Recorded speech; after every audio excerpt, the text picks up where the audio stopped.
Okay, these good? Okay. Good evening, everybody. I'd like to reconvene the public meeting and let everybody know that the Out of the Sunshine meeting has adjourned. I'd like to welcome everybody here this evening and remind everybody to turn off or silence your electronic devices. And we can please all stand for the Pledge of Allegiance to the flag and invocation by Councilmember Donahue. I pledge allegiance to the flag of the United States of America and to the republic for which it stands, one nation, under God, indivisible, with liberty and justice for all. Dear God, as we gather this evening, we thank you for your continued blessings for our community. We ask you to provide comfort to those who are hurting, especially our neighbors in Charlottesville. We ask you to bless and protect our citizens, especially those who give so generously of their time, treasure, and talent. We ask you to bless and protect our employees as they provide services to our amazing city. And we pray that the work we do tonight will honor you. All this we pray in your name. Amen. Amen. And I just want to mention that if anyone wants to be heard on items on the agenda or not on the agenda, there are forms in the back, and to please fill them out and turn them into the city clerk all the way to my left side. We have a lot of people here for a couple of presentations we're going to make, but prior to that, we also have Mr. Latimer, the supervisor of elections here, who has asked us to move one of the items up a little further. So we're going to go items 1A and 1B, and I would like to ask council to have a motion to move item 6D up behind item 1B. So moved. So moved by Councilmember Chilora. Is there a second? Second by Councilmember Donahue. All those in favor signify by saying aye. Aye. Okay, so we'll get on to 1A here.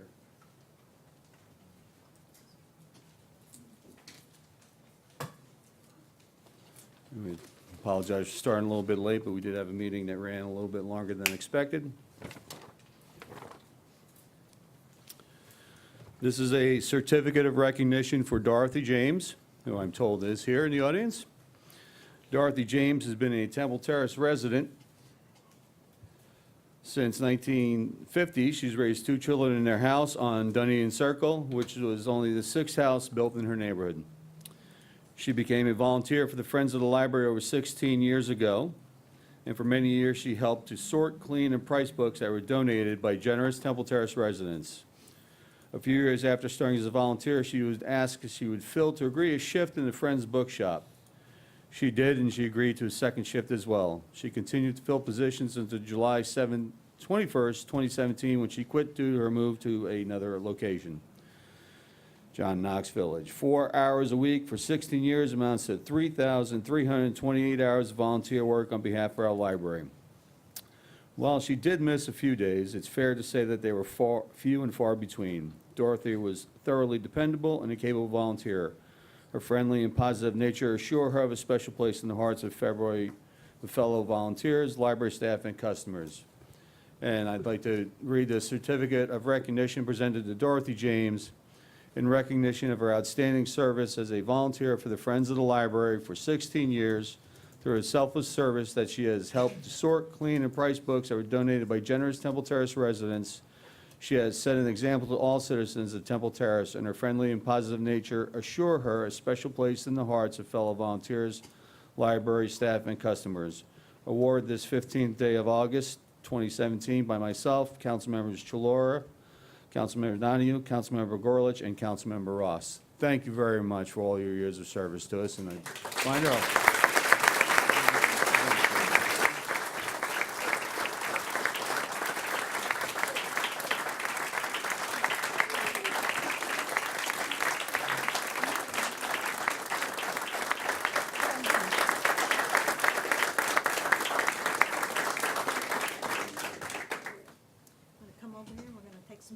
Oh, goodness gracious, I always come out the same. I like a different face on this picture. Do you want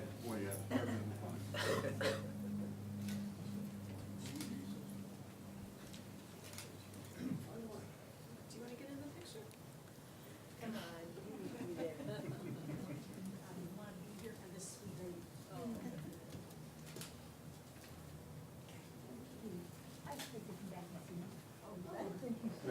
enjoyed saying anything? Just, it's been a wonderful trip, I've enjoyed it. If you have nowhere to go and you're bored out of your board, go to the library. You'll love it. Everybody that works there are lovely. The people that come in to read our books, they're great. Just go, and go, if you go for one day, you'll be hooked.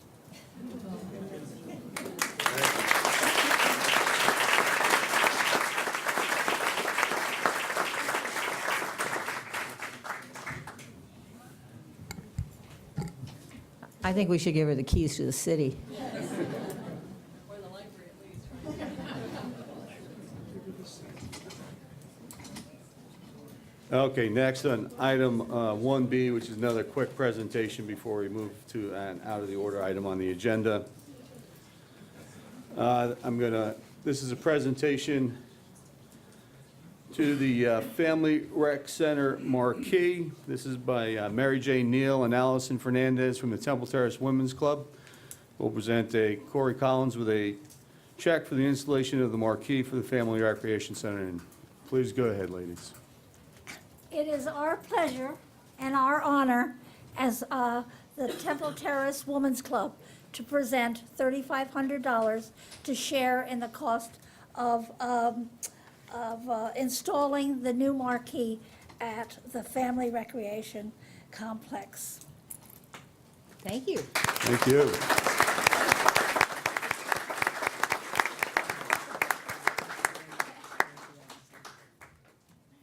It's our pleasure. And Good.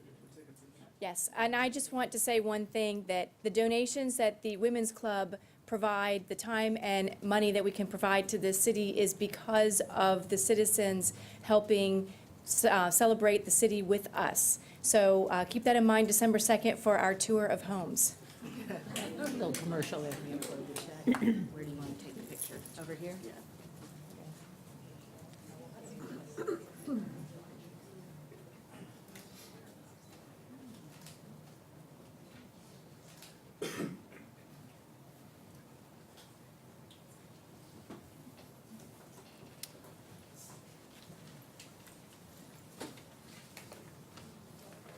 All right, and we're going to move up to item 6D, which hopefully is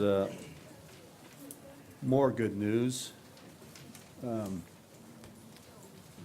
Move quickly through my agenda here so I can get to it.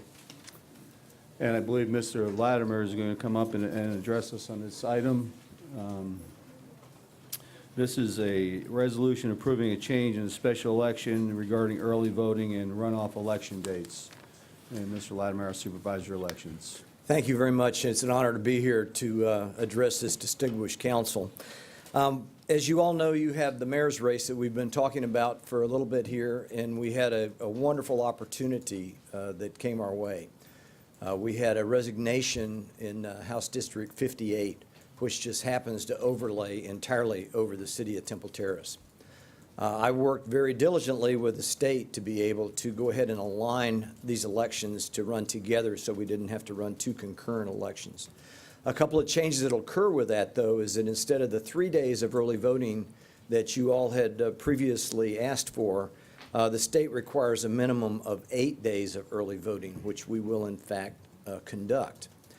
The good news of this is that so far we have had one candidate that has already qualified, and I know that another candidate is driving their qualification papers up to Tallahassee, so we will in fact have a primary in House District 58. So what this means is, by the statutes, is that the city of Temple Terrace will now be saved between $16,000 and $30,000 because you will not have to pay for your mayor's election. So that's the good news for the day for sure. I feel pretty confident that we are going to have that primary election. So moving forward, we're going to have the October 10th will be the election day for the mayor's race here. And then if there's a runoff necessary, that's a date that we have moved, that it'll be December 19th if there's a runoff for that election. And again, we'll have the 8 days of early voting before that, with the primary or the election September 30th through October 7th. And then if there is a runoff, it will be from December 9th through December 16th. We actually, just to let you know, we'll be sending out ballots overseas August 26th, right around the corner here. 45 days as we're required by law, and that's one of the reasons why we've had to move that runoff back to the 19th, because by law, we have to send out overseas ballots to our military for 45 days before the election. And the other side of that, I'm going to do a little education piece here that you probably don't know, is that we also have to wait 10 days after the election to receive any ballots that come in from overseas that are honored for those elections. So a lot of people are always saying, well, how come it takes you so long to finish an election? By law, we wait for 10 days to give those people that are over there fighting for our freedom that 10 days to get that mail back to us.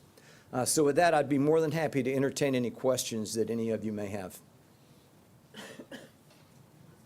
I don't think we on council have any questions. I know I probably skipped over our city attorney regarding this item here. For any other stuff, I think you explained it pretty well to us. There'll be some, I guess, changes in what we have will be in front of us for voting. But prior to that, after that, we'll get to public comments. So I'll just go back to the city attorney to see what we're going to need to do to make sure we come in compliance.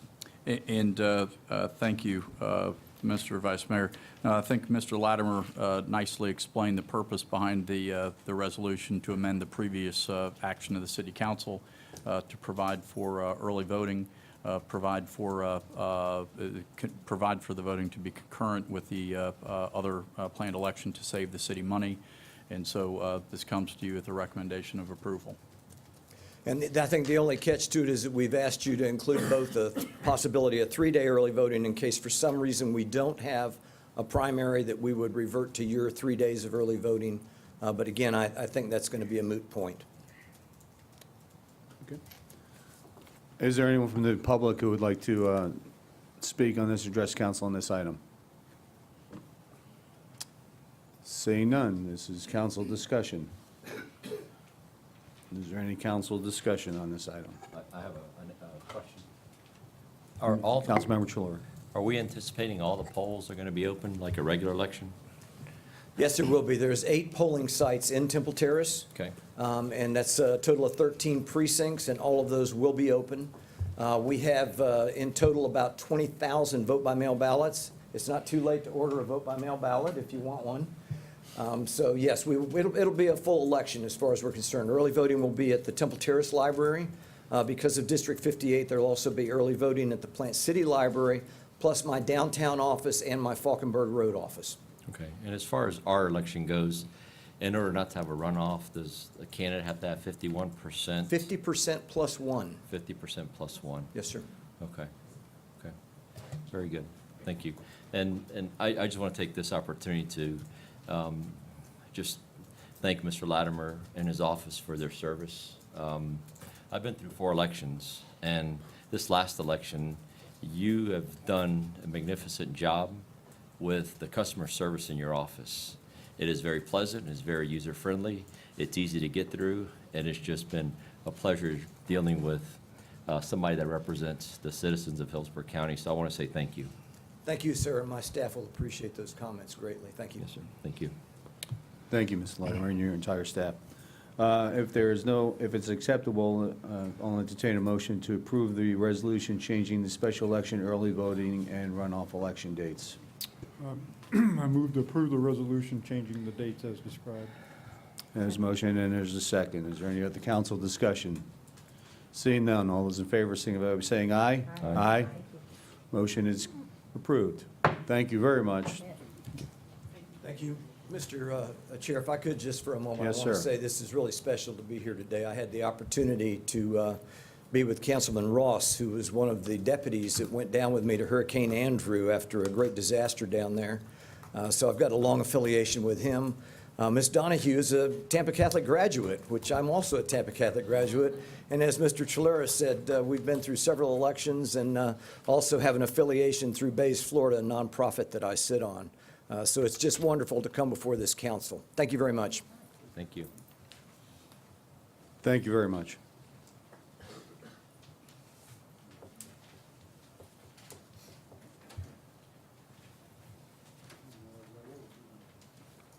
Okay, back to where we were on the agenda. We're going to come up to item C, which is a Presentation from ABM Incorporated on energy performance contract and status of building improvements. Dan Klein and Rob Duncan of ABM will be here to update us concerning the status of improvements in our energy service. Thank you very much. Thank you, Vice Mayor Boss. Rob Duncan from ABM, 9326 Florida Palm in Tampa. Today, we just want to give you a very brief update, more good news on how so far the city buildings are performing on the Guaranteed Energy Savings Program that was completed at the end of last year. Part of this program requires an annual audit on the energy savings because there's a guarantee. The guarantee, as a reminder, was for us to produce a certain amount of energy savings, and if we fall short on the energy savings, we're going to make good on that guarantee by writing a check back to the city. So while the audit will be done at the end of the year, what the council had asked for is, hey, give us some status updates along the way. This way we can see how we're doing instead of waiting until the end of the year. So that's what today's presentation is, just a very quick update. Do I have to point in a certain direction here? Green light's on. Just as it's a little bit of an eye chart, but everyone I think had seen the big billboards that were around the city regarding the updates and, you know, everything from city windows, windows at City Hall, to the LED lighting throughout various buildings, including the library, the rec center. And the major component was a lot of outdated air conditioning for the city was all replaced. And one of the big things that the city had a challenge with wasn't just the condition of the facilities, but also maintaining the facilities after years of not having enough funding for a maintenance department. We also stepped up to partner with the city to also maintain the air conditioning equipment and all the new lighting that was installed. So the program was comprehensive with upgrading buildings as well as providing the ongoing services.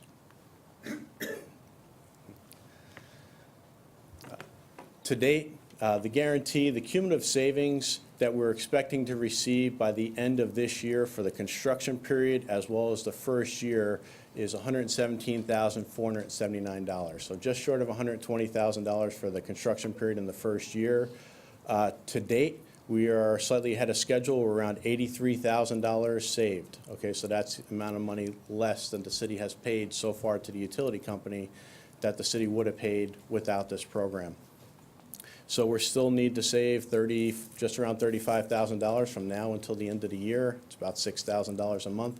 And we should be able to achieve that pretty securely. In the summer months, we save a lot more than we do in the winter months. So we're at that time of year where we're actually saving a lot every single month. So this is where the peak is, and then at the end of the year, it'll go down.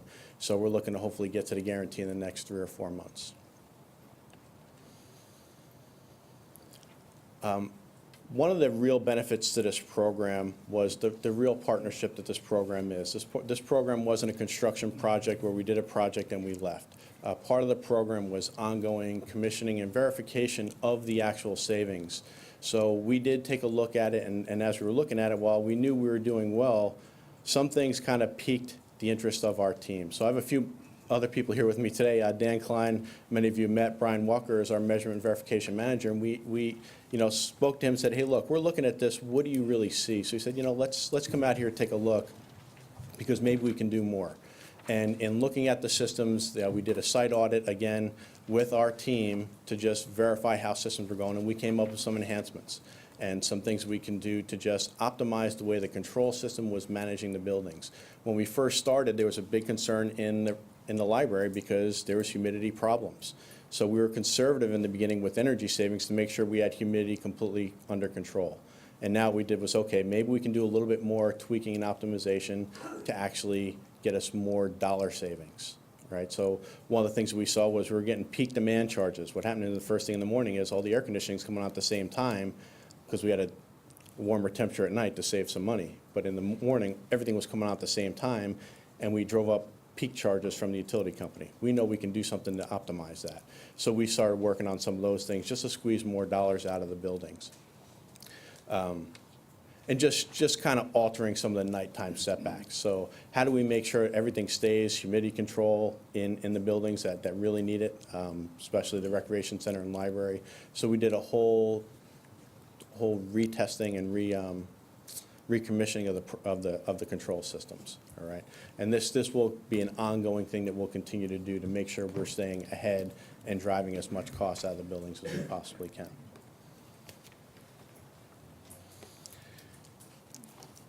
And I mentioned the guaranteed maintenance. We had technicians here today, actually, and I think we were doing our preventive maintenance over at Public Works. We also had somebody in this building today, as well as in the library today, and the ABM vans are seen on city buildings quite frequently. Our operations team put together a schedule to make sure, instead of coming in once a quarter and doing all the buildings at one time, we staggered our preventive maintenance this way. We always had somebody present in the city. We recognize the city doesn't have a full-time maintenance staff, especially on air conditioning, so we always want somebody in the neighborhood. So when something does, all of a sudden it's warm in an area, we have a guy that's already in town and we can just dispatch him over, which is what happened today, and we're just moving guys around to take care of any problems that come up. So what's up here is kind of shows some of the preventive maintenance hours that we already spent, as well as some of the repair hours on some of the equipment that wasn't replaced. So any of the new equipment has a warranty on it. And we replaced 240 tons of equipment, which is a lot, but there was already there's 420 tons of cooling in the city. So the rest of that equipment wasn't replaced. We agreed to maintain it and guarantee its performance. So the repair hours is the amount of time we're spending actually repairing that equipment. Any materials we need, we pay for. Okay, the city's under a fixed program. So this has been an ongoing service, and from what we're getting feedback from staff is it's a pretty good partnership so far. We met with City Manager Stevenson's staff. We met with City Manager Stevenson to go over the program, and they were really happy and give us a few pointers where they thought that maybe we could work with them a little bit better. But so far, everyone is really, really happy with the program.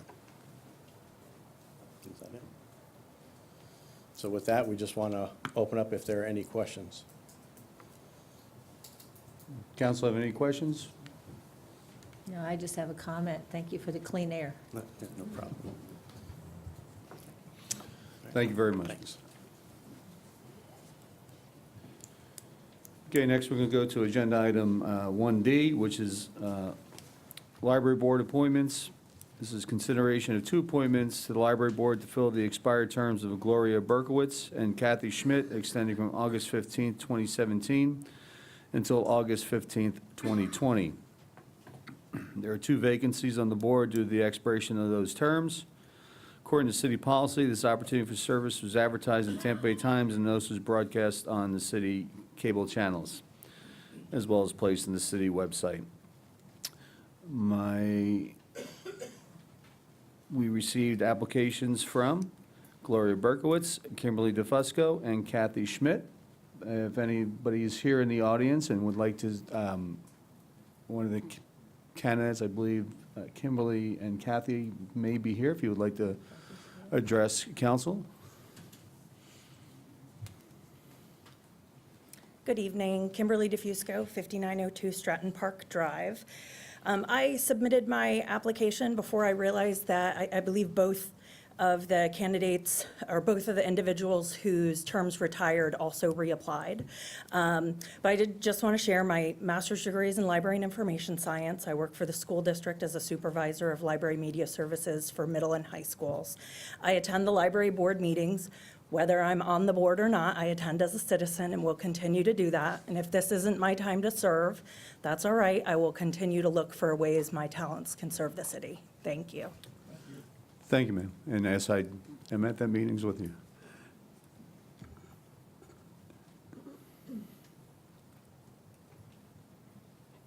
Hello, I'm Kathy Schmidt. I am currently a member of the library board, and it's been a very rewarding experience. I would like to be accepted for reappointment. I'm very proud of our library, and just being a part of something that is that fantastic is rewarding. And all of the people that work there work so hard that anything I can do to support them, I would like to do. Thank you. Thank you. Are any other candidates here? No? Okay, council, we have ballots in front of you, so please cast your vote and pass it on down, and I'll have the city clerk calculate the ballots.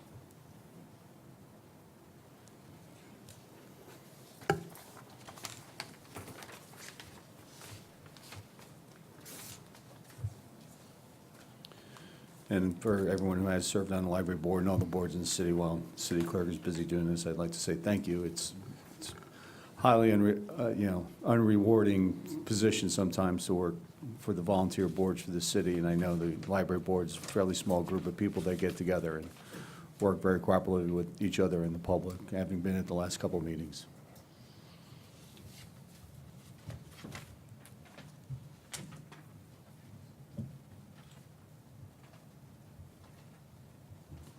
Thank you, ma'am. The Gloria Berkowitz and Kathy Schmidt have been reelected to the board of the library board members. Thank you for all the applicants who have applied. Thank you. I need a motion. Let me get that to that point now.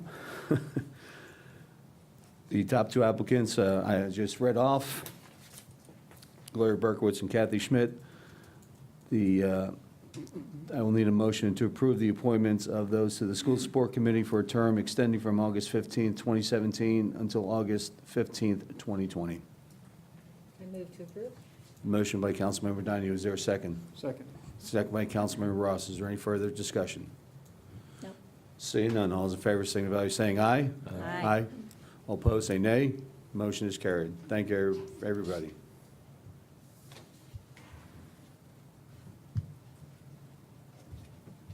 We're moving on to item E, which is the School Support Committee. This is there is one vacancy on the School Support Committee. According to City Council policy, this opportunity for service was advertised in the Tampa Bay Times, and notice was broadcast on the city cable channels. The city received one application from Michelle Peters, and I believe Ms. Peters may be here. If you would like to come up and address council, please. Good evening, Mr. Mayor, council members. I appreciate the opportunity to serve in the committee.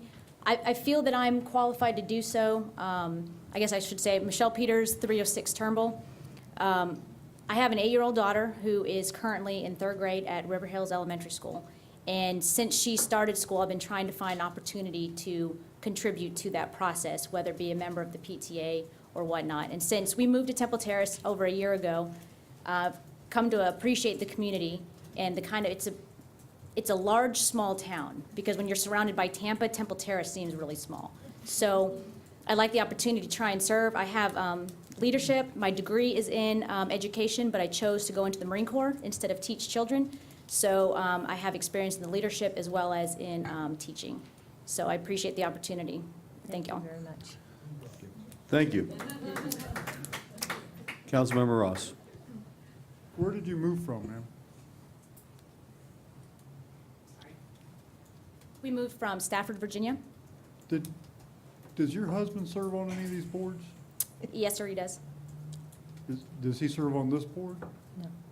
I believe he does. Yes, Is sir. there any Is he on the conflict or school rule support? about that? I just connected the dots when she said they just moved here, and I don't know if that, I mean, not that it's a personal issue, I just I don't know. know that I've ever been faced with the husband and wife on the same board. You can't talk about it. I- It just, as she was talking, some things kind of clicked with Nathan Redmond, and I'm like, wait a minute, it's the same background. I would let the city attorney address it, but I think because they're advisory boards, it doesn't really, I don't there's know. no I just voting never- authority from anybody, so. Yeah. And I've never considered this issue, so I'd be guessing right now to provide you some sort of opinion. But, I mean, you know, the boards that provide recommendations to the city, they do have to operate in the sunshine. They do have to comply with public records laws. And, you know, to the extent that you've got a married couple that are potentially discussing things, there are potential issues there with violations of the sunshine law with them, you know, living together. So, but as far as whether for this particular board that would be an issue, I can't say tonight. Now, if I could, I completely understand that. I will put out just for information that the job I hold on MacDill Air Force Base, given the information that I deal with, I cannot speak with my husband about anything I do at work. And And it was that when we lived in Virginia, it was the same way. He had a job in Virginia that he could not speak with me about most of the stuff he did at work. So that is not something that we are unfamiliar with dealing with. But I understand the military relies on us to do that. They can't monitor us at home. So whether y'all are comfortable with it or not is up to y'all, but I just wanted to throw that out there. Sherry, this is your liaison. Yes, How it many is. people serve on this committee? What do we have, 7? 7 members. I wasn't making a joke when I said you can't talk to each other. Yes, ma'am, Yeah. I prefer not to sometimes. It's a whole nother issue. If he comes home and you have on your name tag, he knows not to ask you any questions, right? While I would, I never want to lose a volunteer, I think that this may be something that we postpone until we can get a ruling from our attorney, because I don't want to put you in a bad position. I recognize that you're probably the only 2 people who will be on this committee who, do this as something of a natural, of not talking to each other and having it be okay. But I don't want to put you in a bad position. But I do know that both you and your husband have been amazing volunteers from the day, I think, you signed the papers for your house. So I never want to turn away a volunteer of this dedication. So that would be my only suggestion, is that we just postpone this until the next meeting and see what we come up with. And then, obviously, if we find out from the attorney that it's not a good idea for this to happen on an appointed board like this, then we'll let you know immediately and put the word out that we're seeking other volunteers. So, Yes, ma'am, understood. okay, thank you so much for volunteering. With I'm sure we'll find another place for you someplace. I'm sure I'll find something. Yeah. do you concur with that we, Yes, sir, Just I move can, to- that will give me ample time to do a little research on this and get back to you with the answer. all right, so we'll postpone this item until the next council meeting. Very good. Okay. Again, thank you. Either way, ma'am, thank you for stepping up. Did you hear me? I said either way, Yeah. thank you for volunteering. Okay, next item on the agenda is item F, which is a vacancy in the Hillsborough County Advisory Board. This item is also going to be postponed to the next council meeting because another application came in. There was only one at this time, and that was Ms. Kimberly DeVusco, who is here, but there was another application that came in during the qualifying period that wasn't able to get out to council, so this is going to also be postponed and will come up at the September 5th meeting. Moving on to item 2 on the agenda, which is minutes of the previous meeting. If there are acceptable, the chair will entertain a motion to approve the minutes. Move to approve the minutes of the Thank you. meeting from August 1st. Motion to approve by Councilmember Ross. Second. Second by Councilmember Donahue. Is there any discussion on these items? Seeing none, all those in favor signify by saying aye. Aye. Aye. All opposed, say nay. Motion's carried. We can move on to persons wishing to be heard on items not listed on the agenda, and I will get those things. If you would like to speak before council, there are forms in the back of the room to please turn into the city clerk.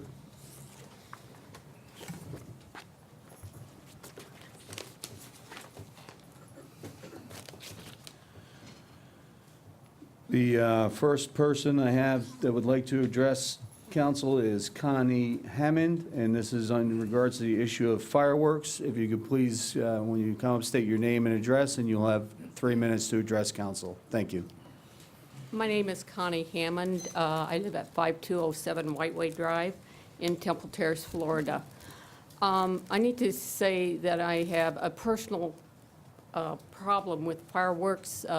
At 4 years old, I put a red object in my mouth, and it ended up being a cherry bomb, and it blew up in my mouth. So I'm terrified of them, and each year, my neighbor decides to fire rockets, or whatever they are, into my yard.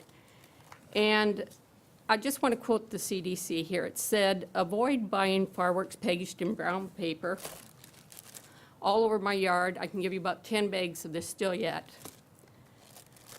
It often means that they were made for professional displays and could be dangerous to consumers.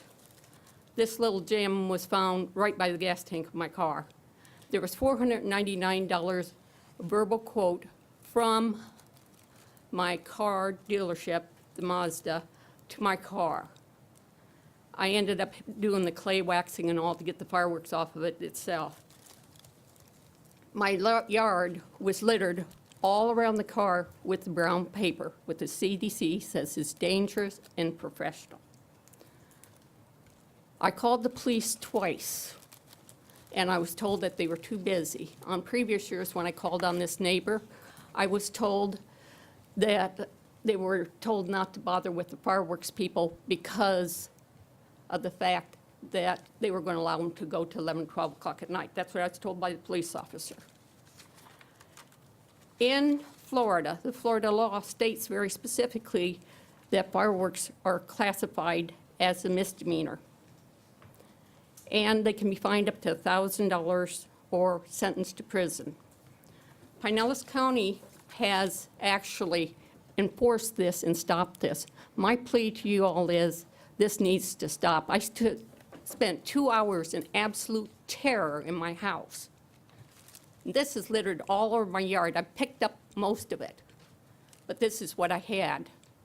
This person next to me has a 60-foot lot and was standing at the little railing that I have as a fence, shooting them off into my yard for 2 hours. It's uncalled for. If it means canceling the fireworks in the city of Temple Terrace so the police can take care of the citizens so we don't have to be scared and hide in our house or go to a hotel like I did one year to be out of this, then something needs to be done.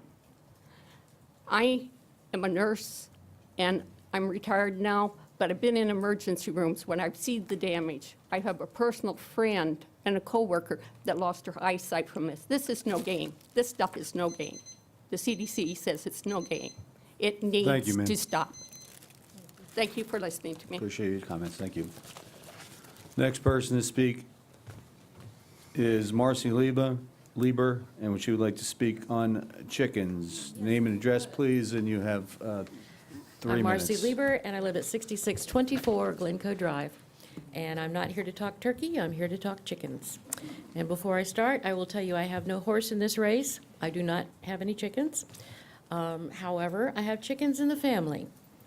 And my godson, who lives in Seminole Heights, in a 2-1 little house that he bought maybe 3 or 4 years ago and is now appraised over $200,000. That's where Seminole Heights is going.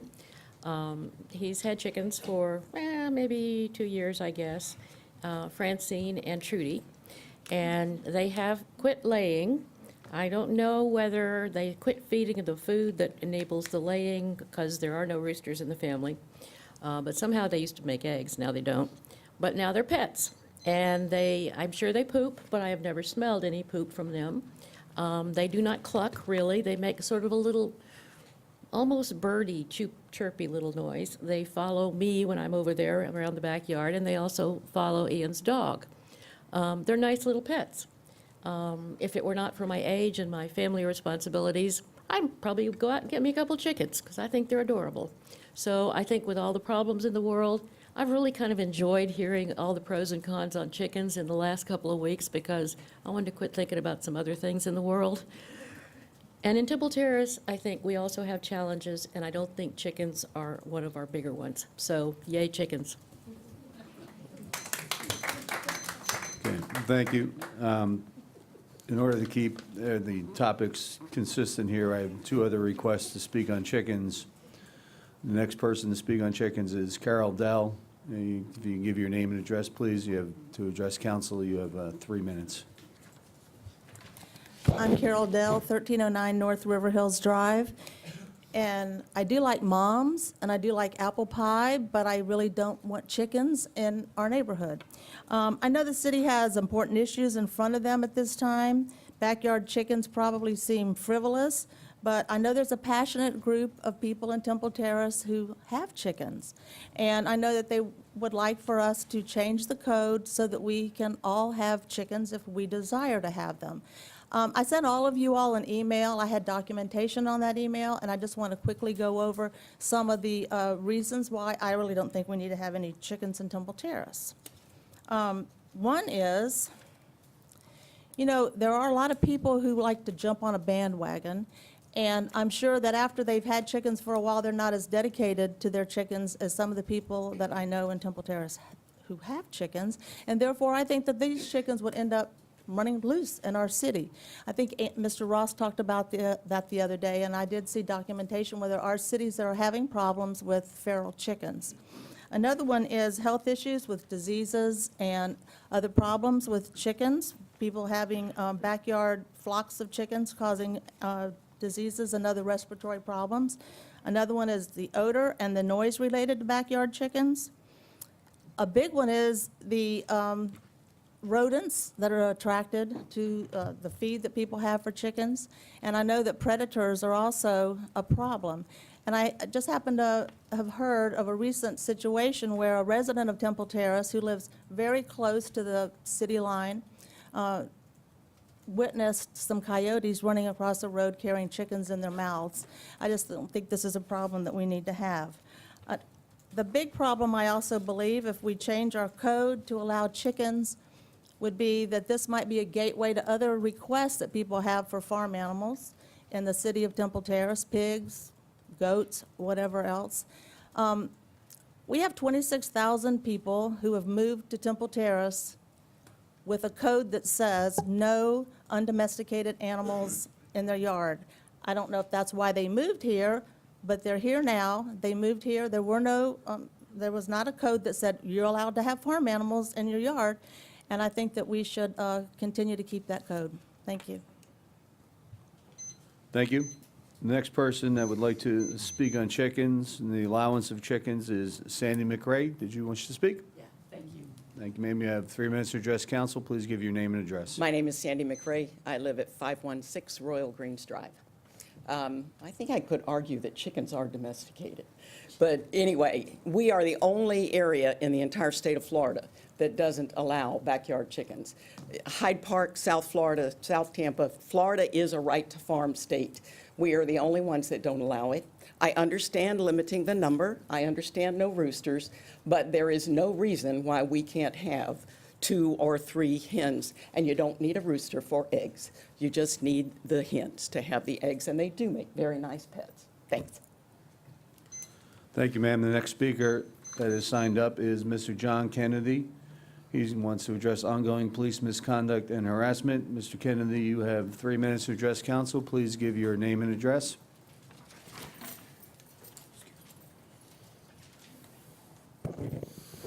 John Kennedy, 6117 East 111th Avenue. I've addressed with this council twice, once at town hall meeting, once at the last city council meeting. I read the letter last city council that my lawyer wrote. On August the 8th, I'm driving down Whiteway, and I see 2 police officers sitting behind the tennis courts. I called the supervisor, called dispatch, and was instructed basically that they were conducting canine training. I beg to differ. I got pictures of 2 police officers sitting in their car, which is this is typical hiding place, at 4:20 in the afternoon, not conducting canine training. I got out of my truck. I took pictures of them. I went back to my truck. And as I drove past, one of these police officers, who was the one that arrested me on July the 4th, not only did he shoot me a bird, but he indicated with his index finger, and then, okay, you take it for what it's worth. I take it as a direct threat. I called Captain Pridemore. I spoke with him. This is outrageous that a police officer would target a citizen. Ongoing, this has been occurring for 4 months now. I'm tired of it. As I told Captain Pridemore, stand your ground law covers police officers. I'm not going to be hurt again. I'm a fully qualified Green Beret. I've served my country, I've served this city, and I've served this county. I was a paramedic for 6 years. I've been a nurse for 30 years. And to be targeted and threatened, I'm not going to tolerate it. Okay? Next time somebody tries to hurt me, like I said, stand your ground law covers police officers. Thank you for your consideration. Thank you, Mr. Kennedy. The next speaker is Mr. James Casey. He would like to talk about parking on grass. Progressive Insurance considers Temple Terrace a high-crime area and litter. You have 3 minutes to address council, sir. Please give your name and address. Thank you for hearing me. I'm James Casey, 7813 Bolera Drive, Temple Terrace, Rolling Terrace subdivision. Been in that home since October of 1985. I love Temple Terrace. I moved here to raise my family. Over the years, particularly in the last 10, I've seen more and more litter in the area. I don't know how you all can fix it. It's something that has to be in the heart and mind of people to respect the community. I don't know what all you can do, perhaps some attractive signs. I've seen more litter in my neighborhood, Rolling Terrace. The homeowners association is voluntary, and we only get 50% of the people paying their dues, and the dues are only $125 a month. We used to get a lot more, but since the recession, property values have gone down. Different type of person has moved in, and I've seen more litter in the neighborhood. Parking on the grass, front yard, on the parkway, which is between a curb and a sidewalk. I've asked a neighbor in the neighborhood to not park, actually parking on the front yard. They told me to mind my business, and I'm thinking, these people think this is a trailer park. It's got to stop. So I would like to have you consider some type of signage in the area, in the subdivision, in the city. That aside, my daughter, who was living in Riverview, moved with us temporarily, so she had to change her auto insurance to the location in Rolling Terrace. And when she told Progressive Insurance that, Progressive Insurance said that they would raise her insurance because Temple Terrace is considered high crime. I was shocked, really. So is Temple Terrace now considered high crime area, and why? So I'm assuming that's incorrect, so somebody needs to get a hold of Progressive and get them squared away. This is not good. So if you all can help me out with the parking, like I said, I've been here for a long time. Mr. Chalura's been here a little bit longer, and just need to keep our community looking good. People moving in, sightseers from Busch Gardens, they shouldn't be seeing all the litter that's in Publix, Walgreens, CVS, Winn-Dixie, and the litter is starting to increase in the new Publix up on 53rd. And this is these are some of the reasons why people have gone to New Tampa. They don't want to be here. So I'd like you to keep our community looking nice. Thank you. Thank you. Last request I have to speak before council is Allison Fernandez on the budget. You have 3 minutes. State your name and address, please, to address council. Thank you. Allison Fernandez, 6601 Heatherton Court. I was at the budget workshop yesterday, and I have a question for you. Many of you know I served on council for 8 years, so I've been through the budget process multiple times, and I am a former accountant. So I have some understanding, and I'd like to ask for future budget workshops what the plans are.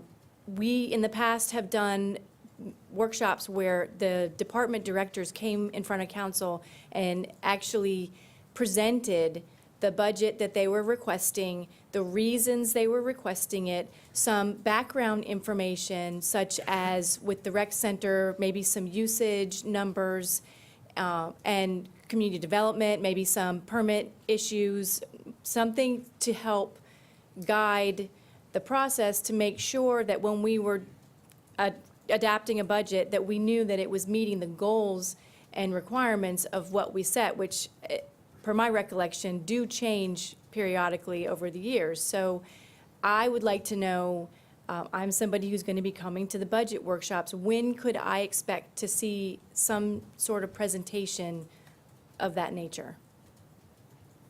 And you don't have to answer me now, but that's my question. Thank you. I have no other requests to speak. Is there anyone else who would like to address council before we move on to the next item? Seeing none, we're going to move on to item 4, communications and petitions. There are none. There are no items on the consent agenda. Item 5, we're going to move on to item 6, which is public hearing, ordinances, and resolutions. The first item is item A. It's a public hearing and second reading adopting ordinance 1426 to amend Chapter 22 of the Code of Ordinances regarding wireless communication facilities in public right-of-way. I'm going to open the public hearing, and our city attorney, Mark Connolly, will explain the minor modifications to the ordinance. Thank you, Mr. Vice Mayor. So this is an ordinance that you've seen on multiple occasions as a result of this coming before you on multiple first readings. You've heard Ms. Lorraine Lien explain the need for it, and I'll echo that Florida legislature adopted a law that has opened up rights-of-way within municipalities and counties to use by certain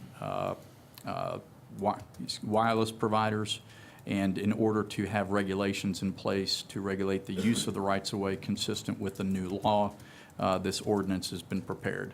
The only change that you have from the previous ordinance that you saw at the last meeting is additional verbiage added for clarification purposes, which Ms. Lorraine Lien contacted me after the last meeting to suggest. And that's on page 28 of the ordinance. It's section modification to 22-362B2M as in Mary. The subsection reads, a structure granted a permit and installed pursuant to the subsection shall comply with Chapter 333 Florida statutes and federal regulations pertaining to airport airspace protections.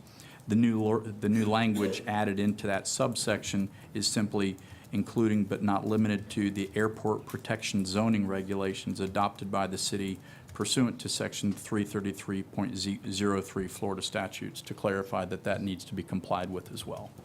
So that's a minor modification for clarification purposes. It doesn't affect the city's ability to move forward and adopt the ordinance this evening if it chooses to do so. Thank you, Ms. Connolly. Is there any comments from the public on this item? Seeing none, the public hearing was closed. It's open for council discussion. Does council have anything they would like to discuss regarding this item?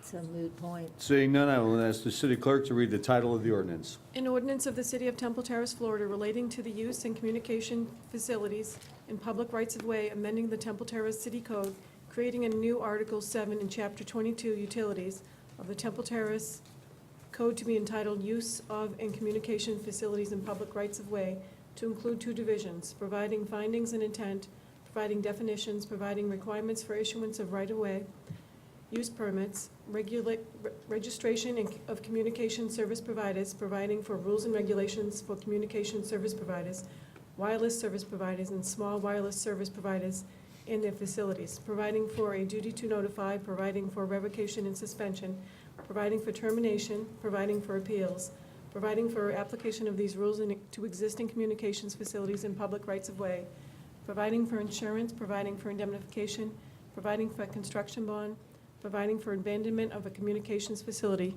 providing for pass-through provider fees and fees for use of city utility poles, providing for reservation of rights and remedies, providing for this ordinance to control in the event of conflict with other ordinances, providing for severability, and providing for an effective date. Thank you, Ms. Mooney. If the ordinance is acceptable, I will entertain a motion to adopt the ordinance. Move to approve ordinance 1426. There's a motion by Councilmember Ross. Is there a second? Second. Second by Councilmember Donahue. Is there any further discussion? Seeing none, all those in favor of the motion signify by saying aye. Aye. All opposed say nay. Motion is carried. Move on to item B, which is a resolution approving the purchase of a vacuum truck. I believe Mr. Hale, Nathan Hale, the Deputy Director of Utilities, will go ahead and explain what we are doing.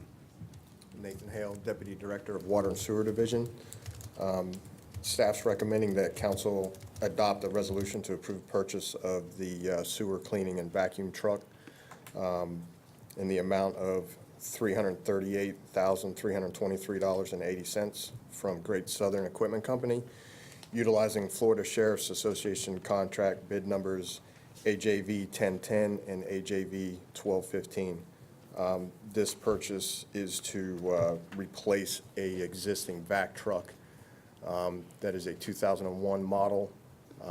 This truck has begun to show signs of aging. We've had a lot of repair costs here lately. This purchase was also approved for in fiscal year 16-17's budget with $350,000 allocated. And this is coming out of account appropriation code 410-1931-535-64.12. You have any questions? All right, now do we have any comments from the public on this item? Anyone from the public would like to speak on this item? Seeing none, we will turn it over to any council discussion for this item. I'm thinking the members of the audience are happy that we have such a truck. In case it's one of those things, when you need it today. Exactly. Move to approve the purchase of this piece of equipment. A motion to approve the purchase of the vac truck that's been approved in the budget. Is there a second? Second. Second by Councilmember Donahue. Is there any further discussion from council? Seeing none, all those in favor signify by saying aye. Aye. All opposed say nay. Motion is carried. Thank you. Thank you, Thank you, council. Mr. Hale. And we're going to move on to item number C. Item C is a resolution approving a contract with United Healthcare for employee health insurance. I believe we have a Richard Caligari. Caligari, there you go, of Bouchard Consultants and the city's broker, and he will explain the item.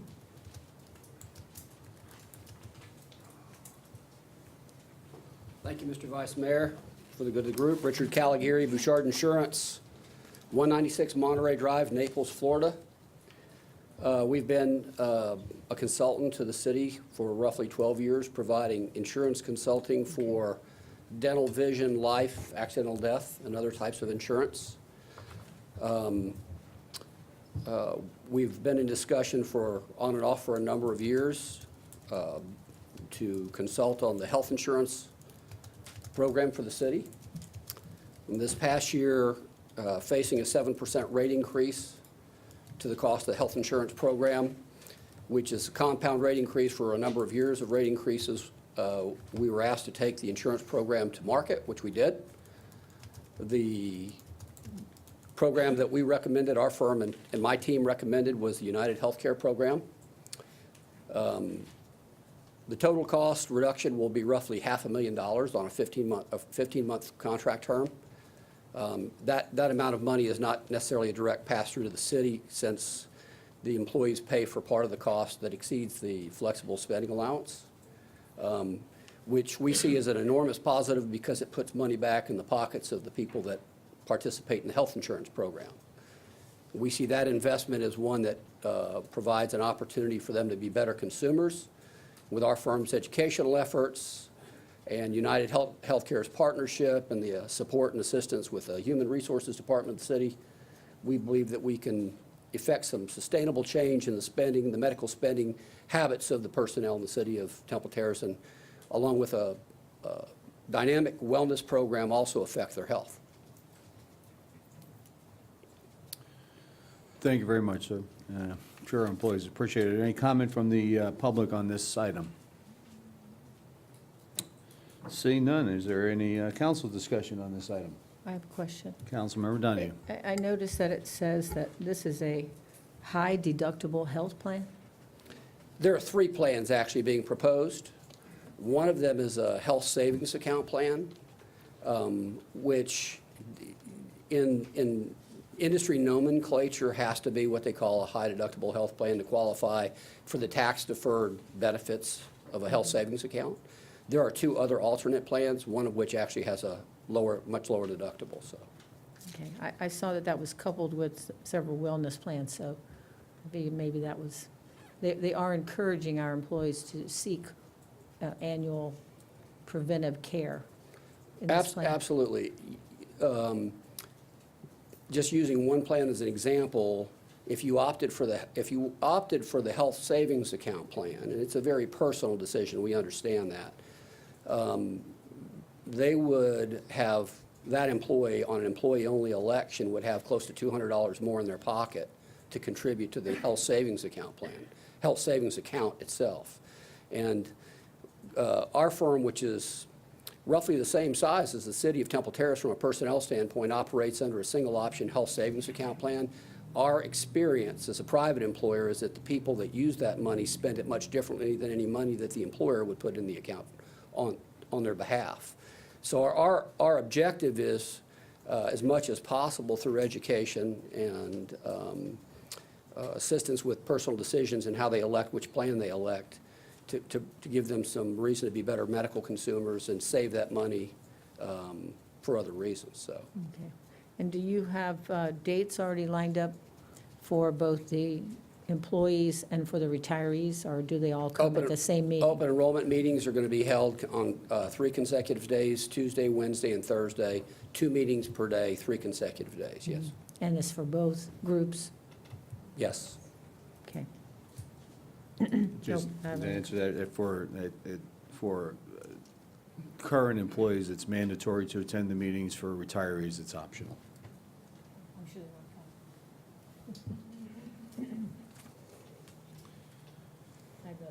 Are there any other council discussion? Councilmember Ross. I just have a quick question for the city manager. I just want to make sure that I have this right.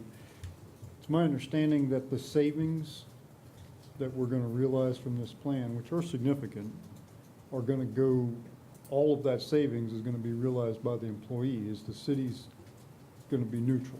Is that correct? The city's flex dollar contribution will remain the same. The savings is basically to the employees. Okay.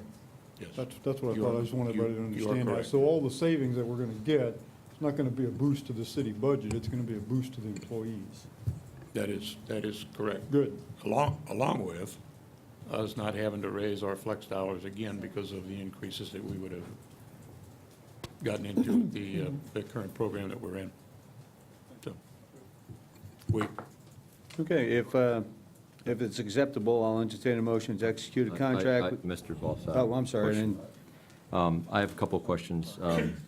The first one, which is unrelated to the health insurance, is what was the cost of the consultant service to the city? I realize the savings are substantial, but I'd like to know what the, Yeah, our compensation, we're very transparent with our compensation. It's a percentage of total premium. So based on the enrollment, it's hard to give you a hard number, but it'll be roughly 5% of the gross premium. 5% of the gross premium. Okay. And with that question, the savings are going to be all passed on to the employees, which I think is wonderful if that's a fact. Does the coverage change from what they have now to what the new coverage is going to be? Because a lot of times you get what you pay for. So these savings are substantial. So I know you have different plans. So if I'm an employee on the Cadillac plan, and now we change this plan, am I going to have a different coverage for less money? So to use the plan that you're describing, there is a zero deductible plan with a $750 hospitalization copay. Our comparable plan has a $1,500 deductible as opposed to that $750 hospital copay. But that plan puts almost $200 per employee per month back in their pockets. So it's an exchange of capital, if you will. Instead of paying money to the insurance company, it stays in the employee's pocket. So does the plan have a higher deductible? The answer is yes. But are the employees spending, let's say, close to $200 a month less? The answer is yes. Okay, because I've heard from some folks, and they're not too excited about the new plan. They feel like they're getting, it's going to cost them more. And I just, I need to find out if that's true, or if it's not true, or what the facts are, and you're the gentleman that's presenting the facts. So. Absolutely. So if I may, I tend to segregate health insurance plans into four categories: the deductible, the out-of-pocket maximum, the prescription drug copays, and then the office copays. Our industry partners who are insurance companies tell us that regardless of group, typically less than 10% of the people who participate ever reach the deductible, okay? So we tend to see people buying up into richer plans that never really appreciate the benefit of that rich plan. What they will directly appreciate is the reduction in cost that goes directly into their pockets. And I do believe that there is a natural tendency to be reluctant in the change of an insurance company or a plan that has a higher deductible. I think that people tend to focus on that big number without doing the math on what they're saving from a premium perspective. So I won't say that as a father of 3 children, grandfather of 4, that I wouldn't have the same concerns from a personal level, but as somebody who's been doing this for a very long time, we think that as people become accustomed to the money that we're putting back in their pocket versus the change in the plans, that it will be more than acceptable. I don't know the insurance business, but it's my job to vet the information we're getting. Absolutely. And one of my questions, somebody, if there's an employee that has a long medical problem and a long-term medical problem, is this plan going to cost him or her more? Or is it going to be, I don't know all those, that's what I need to know. I see the comparisons, which look wonderful. But there's always the devil's in the details Absolutely. issue. And, I don't entrust insurance agents, regardless, with all due respect to the insurance industry. They tell you one thing until it's time to make the claim. Then all of a sudden, it's a whole, read the contract and the fine print that you can't even understand. So that's why I'm trying to vet this discussion now. It sounds great. It's going to make a big impact on our budget, but you can't replace money for health. So I'm trying to make sure that there's not going to be a significant impact on, I want to make sure the employees are treated fairly and well, and I want to make sure they have the option, if they want to continue on a very similar coverage, and they can do that, and that they're going to benefit from savings, or is it going to cost them more? I'm trying to get to the bottom line. I mean, all the talk is good, but Yeah. I'm trying to get to the bottom line. That's what I'm trying to do. So it's sometimes difficult without knowing specifics and individual specifics in their personal health situation, but if it helps counsel, one of the things that we embarked on prior to making a recommendation on plan structure, and we looked at more than one insurance company and a lot more than one insurance plan, okay? And we have to walk a fine line between cost and benefits. We can certainly increase the quality of the benefits by reducing deductibles and co-pays and things like that, and there's a correlation in cost, right? So we embarked on a study, in both the HR department here as well as our city manager, they supported us in offering we call it what was the name of the survey we conducted? SurveyMonkey, right? We used SurveyMonkey. We used a SurveyMonkey.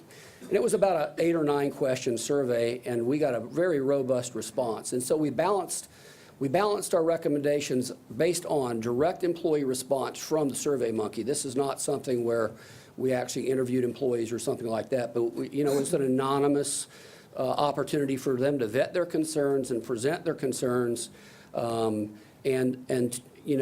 overriding theme was, we want quality. We're willing to pay less for premium savings as long as it's quality, as long as there's a balance. That was the overriding theme as we read through the dozens and dozens of responses we harvested from the SurveyMonkey. And so, my team and I presented probably 24 plan options that were pared down to 3 options, including the health savings account plan. Those final plan selections were then delivered to the management teams, the various managers in the city. There's no 100% solution in these. There's just not a 100% solution. If we get to 90% solution, we've done our job, we believe. And so I'm not insensitive to people with chronic illnesses. I'm not singling anybody out. We see the plan recommendations and the cost structure, and our strategy is a good balance for the large majority of the employees here at the City of Temple Terrace, and dealing fairly with those people that have potentially chronic and expensive illnesses. Okay, and the reason I'm asking these questions is I've gone down this path before. You know, one of my kids have a pre-existing condition. So when I go through my group plan, you know, you hear all these wonderful things, you look at different policies, and it's like, wait a minute, where's the details? Then when you go get medication, then that's where you get the reality check. Well, Like, I wait a minute, they didn't understand. tell me about this. I'm saving $300 a month, but on the other hand, I'm spending, you know, $4,000 that I didn't budget for. So that's what I'm trying to flush out. Because you said there's about a $500,000 savings. That's pretty significant. So I guess where I'm going is that $500,000 savings provide enough. So I don't want any of the employees to have a significant impact that will change, you know, make them want to go get a job somewhere else. I'm just trying to flush that out. I don't know. I just want to know where, you know, where it sits. We've heard the pretty side of it. I want to hear the ugly side, if there is that ugly side. Hopefully there's not. But I'm just concerned, you know, and, you know, sometimes employees are reluctant to say anything, obviously, because just the workplace environment. But Yeah. not this workplace environment, just any workplace No, environment. I understand it, but plus HIPAA, I mean, they don't want to share their personal health. Correct. Yeah. I get that. So that's why I'm trying to flesh this discussion out now, because if there is an issue and it can be directed and there's another option, I'd like to know about it. If there's not, then I'm sure there's 100 different options out there. But if there's any employees that are being impacted significantly because of this $500,000 reduction, it would be helpful for us, because we're sitting up here making decisions that's going to impact 300 Sure. lives, or more actually, because they're families too.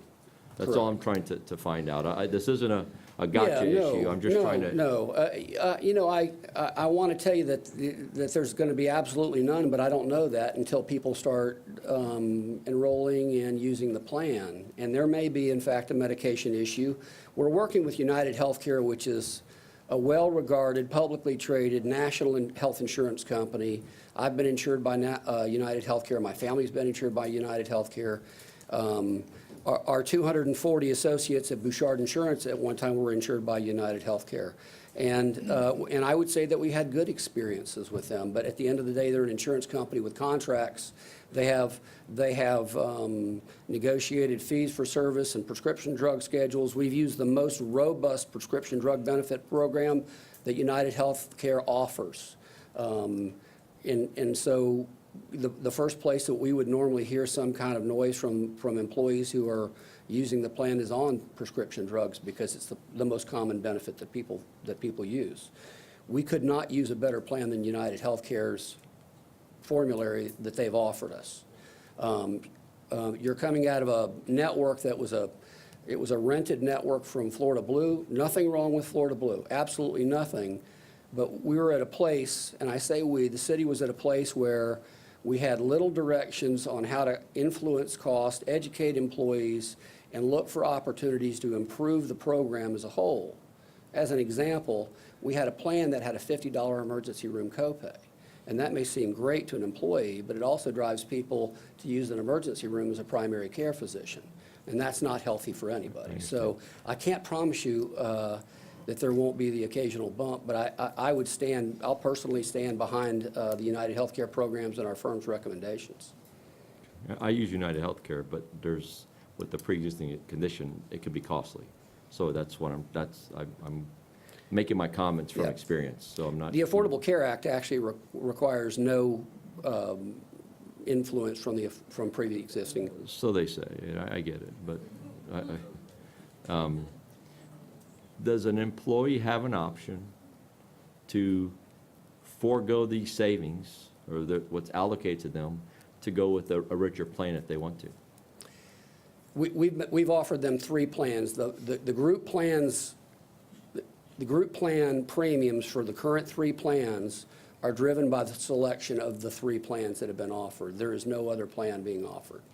And if there was to be a plan like that offered, would it change the whole dynamics of the whole Yes, sir. formula? Yes, sir. Like to the negative? Yes, sir. Okay. We looked at, there was a time the city had 5 plans, and it went to 4 plans. And what you do is you watch the population shift and the utilization of the plans. And so based on two plans that were somewhat similar, we opted for three, not because there's any dynamic reason for three.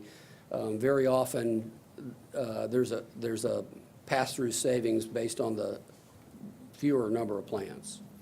And does this plan renew every year? Is that how is the city? The plan is normally an annual contract. Because we're converting to a program that has a health savings account plan, we recommended and HR supported and city management supported that we convert to a calendar year plan. Health savings account has a federal income tax, Social Security income tax, or Social Security tax benefit. It's harder to track from 10/1 to 12/30 and then back around another calendar year. So we're going to, one of the things that we're pretty proud of in our strategy is that we're going to give them a 90-day test drive with the program, with the plans that we're offering. And let's suppose you opt for a health savings account plan and just say, you know what, maybe this isn't for me. We're going to have another open enrollment, a soft open enrollment prior to the January 1st calendar year rollover, if you will. And all the employees who are part of the city program at that time can opt into plan one or two if they're in three, or vice versa. They can opt into one of the three plans, not Correct. another plan. That is correct. Okay. And if it's an annual renewal plan, like mine is, and I have an agent I go through, I don't pay the agent anything, but I'm on a different level than the city. I don't have 300 employees. So is the city paying you 5% at every year renewal, or is it just originally the finder's fee and then it's a lesser premium? Because It's negotiated. It's first year, it's never any higher than 5 in our firm. What are we paying now? $1.8 million, and that's about $90,000. And Right. is that fair? Is that Yes. right? Yeah. I was doing calculation when I was talking to you. I wasn't Yes, sir. sending messages. I just want you to know what I was doing. I'm okay. So that's about $90,000. So, okay, we got $90,000. We hooked up with this plan, and next year the city renews under the same plan. What's the scenario then on the consultant fee? I mean, we're transparent with that. If, depending on what other services we're doing, from a wellness strategy, a value-add strategy, anything like that, we are absolutely willing and interested in negotiating that. Well, should we know that ahead of time, though? I mean, don't we know that if you renew with the same plan? Oh, absolutely. You will know. Well, I mean, we're in front of this 120 days when we get back around to renewal time, which would be January 1st, 2019. Okay. And you've been the consultant for when it was Blue Cross Blue Shield? Now No. That was somebody else. No, So that you're was new- somebody else. You're new on board now? That's correct. Okay. All right. I just like it all to be transparent. I like to know what we're paying and what we're doing. So I would be interested to know at the right time, if we do renew with the same plan, obviously a lot of the work is done up front. You're absolutely correct. If there's a difference in, when it renews. Sure. Okay. All right. Thank you for the opportunity to speak. I just only have one comment to make. I think one of the benefits of going to the annual Calendar year plan, it takes a lot of confusion out of an employee who uses this, because when you go to October, you think you're starting your plan and something might happen to you, and boom, you use your deductible up, and then come January 1st, it's time to use your deductible up again, because your plan has started again from January 1st on. So you had a 3-month, if something happens to you in that time and your deductible is used up, and it kind of takes some of the confusion out of the employee, where they don't realize their deductible is split between the year. Well, So and you would know that, help- yes. because you're on this plan. I've looked at all So- three of them, and it certainly provides, from people I've spoken to, different options for you to choose to agree to. I you're- mean, if for you're com- example, your wife could have or a spouse or a significant other or a husband could have a health savings account on their plan. So you might opt for the lower one and be able to use the savings from the health savings account for you. So you reviewed this plan in depth, and you're comfortable with it? I've looked at all three of the options. I think it gives fair options to our employees to go ahead and take a look at and make choices for them and their family as to whether or not they want to maintain the higher one with the slightly lower deductibles, or go to a lower one and has a health savings account where you and someone else in your family might have one that you might not need, or you may be prepared for a big payment up front. Sure. And you have that wherewithal, and other options on there I looked at seem to have the benefit in there where if you don't have all that up front. And having gone to some things with hospitals, they were always willing to work with you on any issues regarding how you pay them as long as you pay them. Well, thank I you don't for the care how long feedback. they take. That helps, thank you. No problem. Thank you, sir. Is there, thank you. Is there any further discussion by council?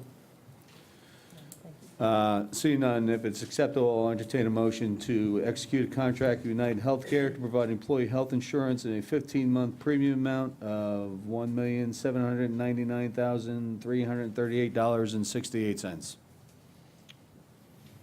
I move to approve. Motion by Councilmember Donahue. Second. Second by Councilmember Ross. Any further discussion? Seeing none, all those in favor signify by saying aye. Aye. Aye. Motion is carried.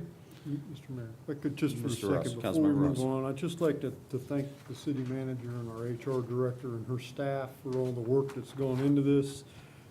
This is a tremendous amount of work. This is not something that happens easily, and it's something that has a huge impact on the lives of our employees and our retirees. So thank you for all your work on this. Item 6D has already been covered and taken care of. Item E is a resolution approving settlement agreement with William M. Holland Jr., and I'll turn it over to the city attorney to tell us what's going to happen here. I had asked the city manager to introduce this, but I'll take it. Okay.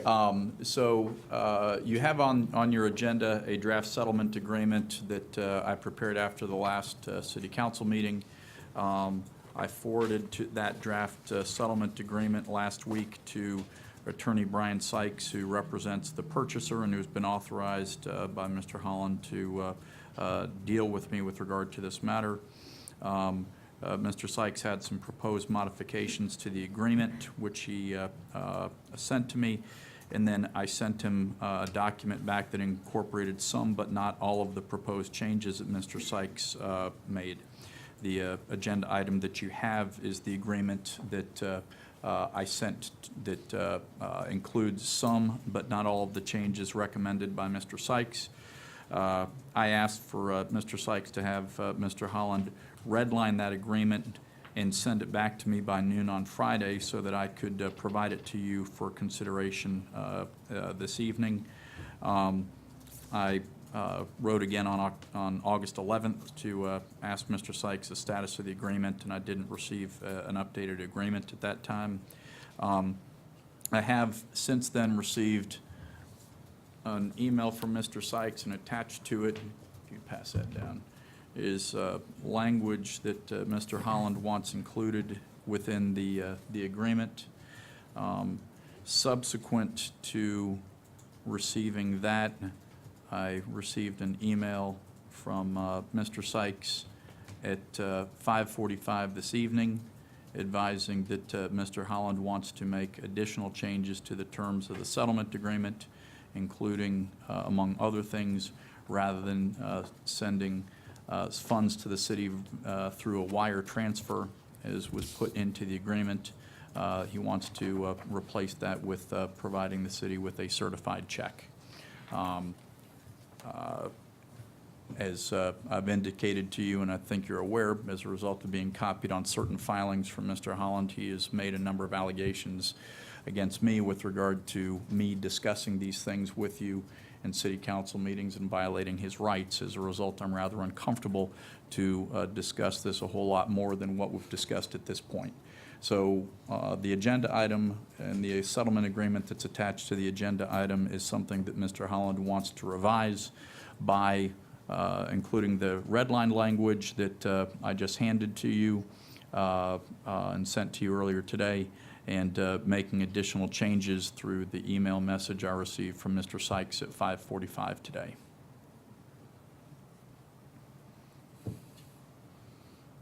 And just, I'm not an expert in bank terminology. The reason that typically you include wire transfer in settlements is that a wire transfer, once the funds are sent by wire, then there's no turning back, so to speak. With a certified check, as has been suggested here, it's not a cashier's check, it's something different, where a bank officer would authenticate that signature is valid and that there are funds in the account. But beyond that, I can't tell you the legal significance of receipt of a certified check or whether or not that's something that could somehow be, well, whether to the extent there's a difference between that and a cashier's check, I'd have to get back to you on that. Okay, I'm going to ask if this is a time for public comments. If Mr. Holland is present, this is opportunity to address council on this matter.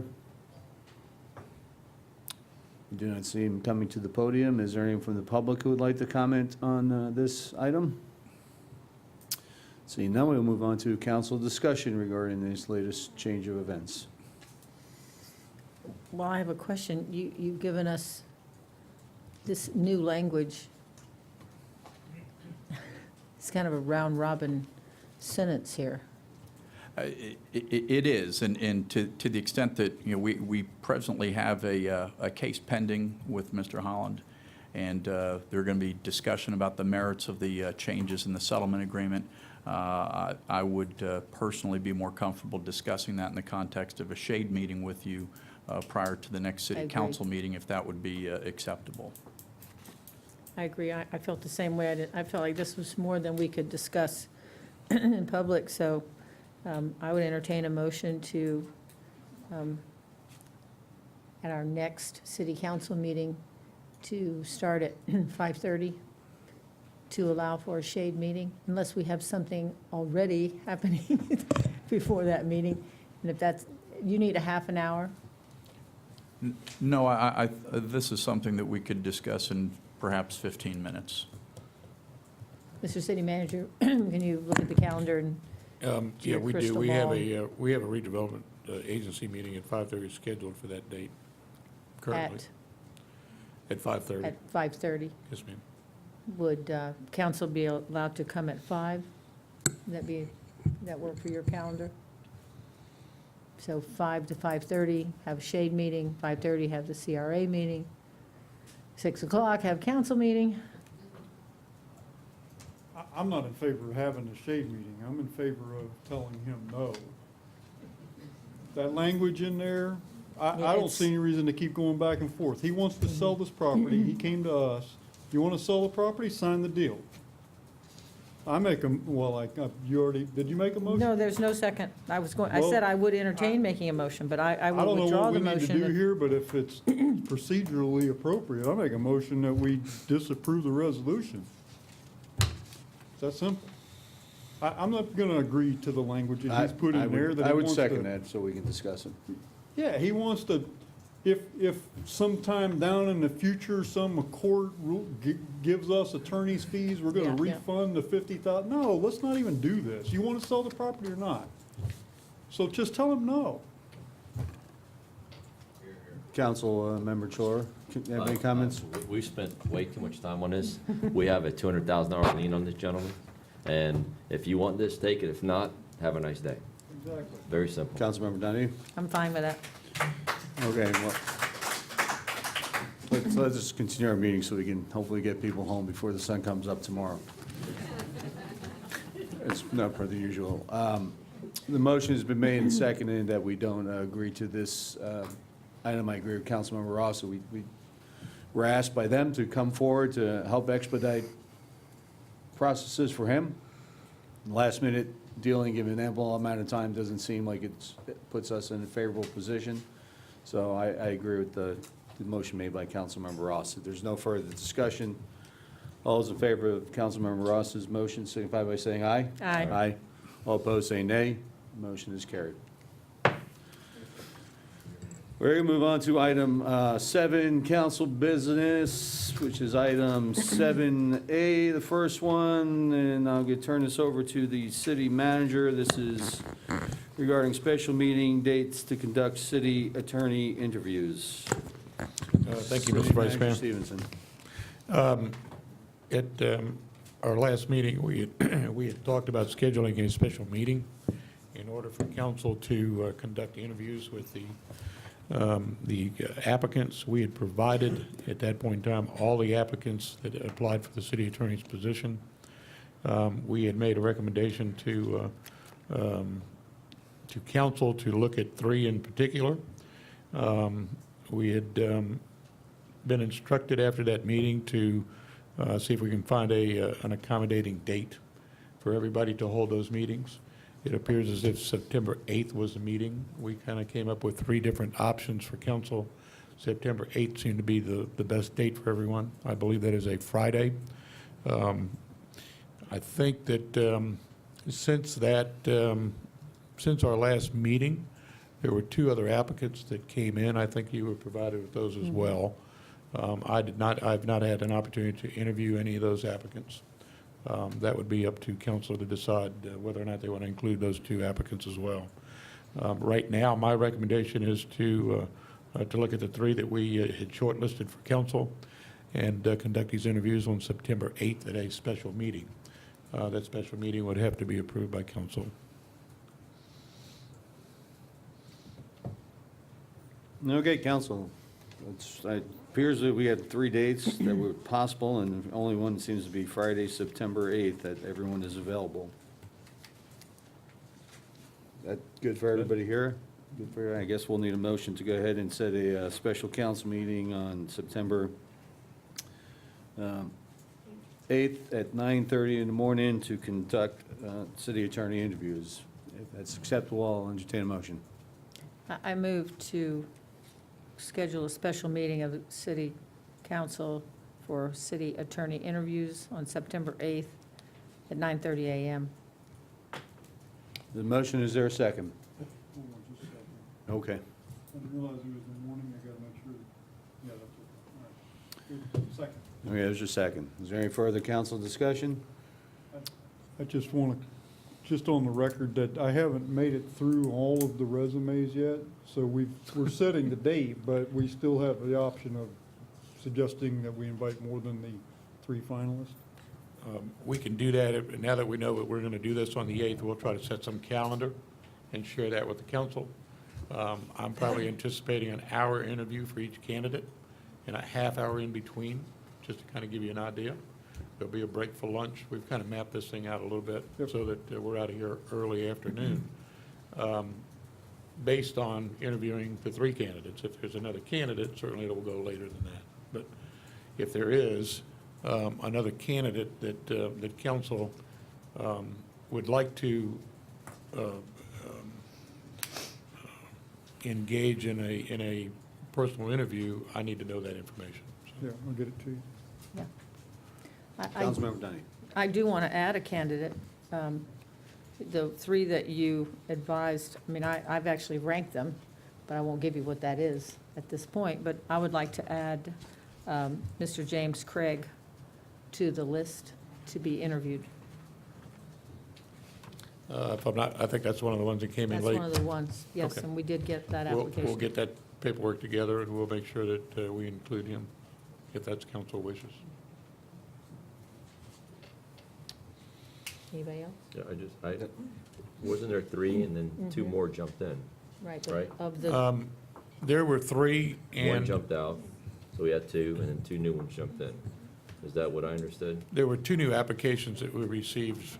But of the first Since- 3, one didn't respond or couldn't get hold of or something? I don't know the answer to that, Mr. Flora. I know Mr. Moriarty has not responded to whether or not September 8th would work for him. Okay. Again, we'll reach out. Hopefully, the 3 that we've selected or made a recommendation to council, those 3 will still come in. Ms. Donahue has added Mr. Craig. But he was already on. Wasn't he on there already? Wasn't he part of the, no, he was one of the ones that came in, right, came in? yeah. So the purpose of extending the selection process or the RFP on the street was to give more people ample time, and 2 more people have responded. So those 2 people, they were being vetted by a committee you formed or something to narrow down? Yeah, the applicants were actually kind of pre-interviewed, if you would, by me, Okay. based on their applications. I know that Mr. Craig has the qualifications to go ahead and apply for the job. I think that he's an adequate candidate, and I think he has the capability of doing the job. So that being said, again, if there's a recommendation to add Mr. Craig to the list of 3 that we have and had 4, we'll schedule that accordingly. And what about the other one that applied with Mr. Craig? Is that one? No. No, okay.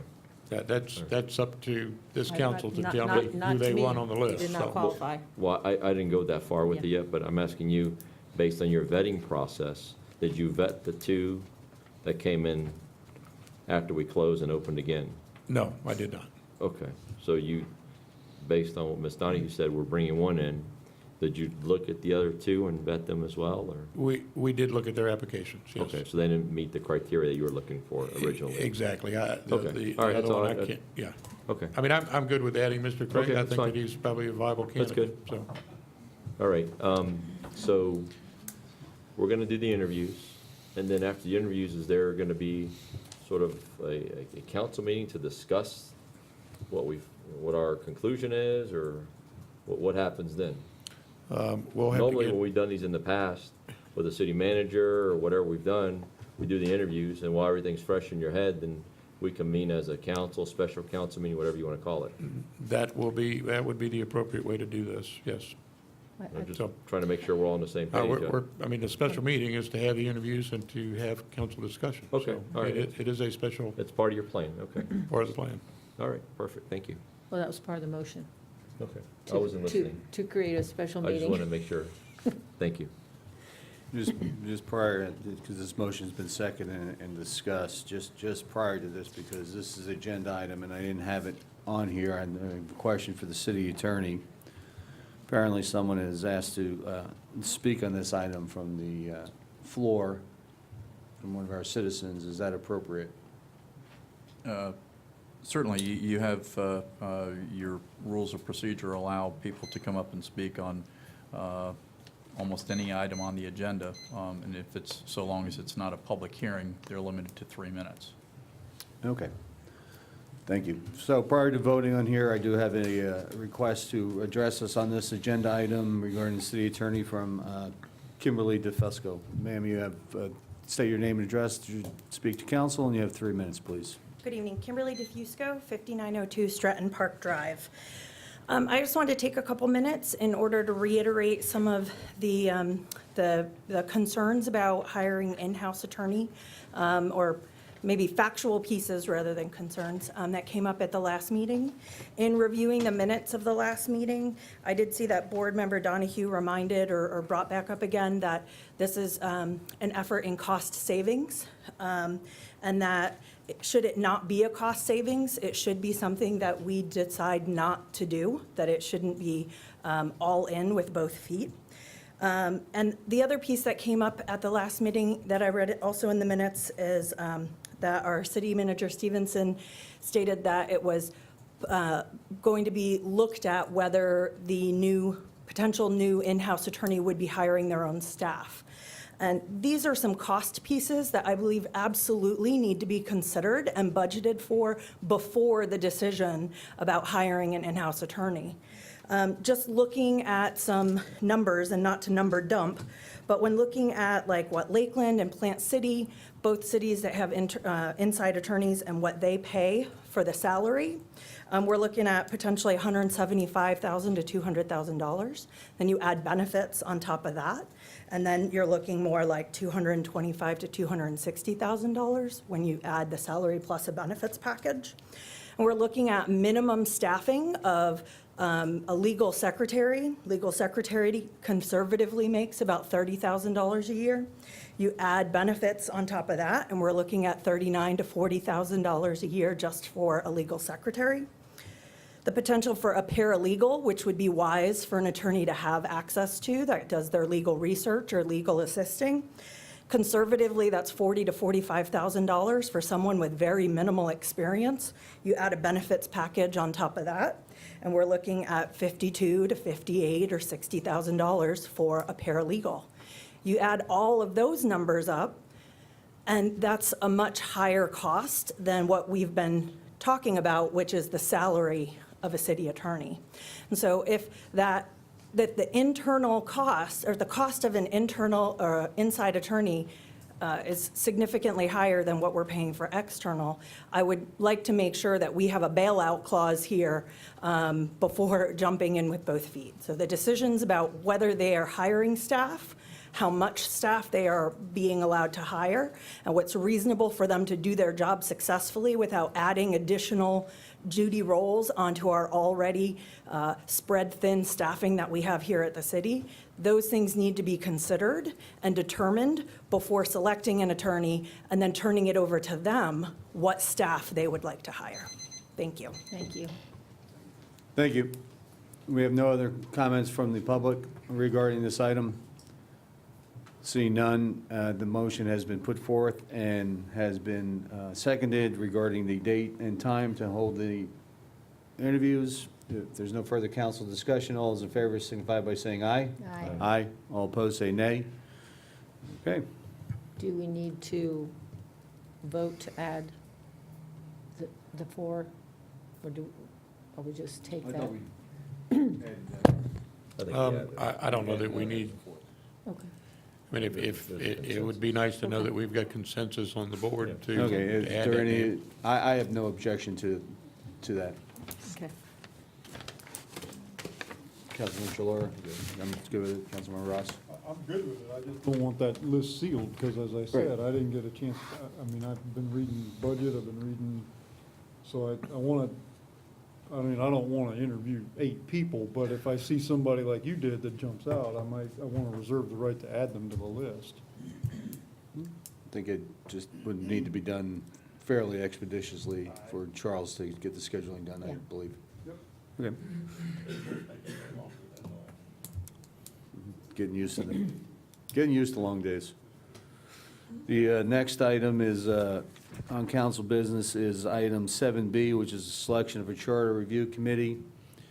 The council voted at the previous meeting to go ahead and appoint have each council member appoint someone to serve on this board.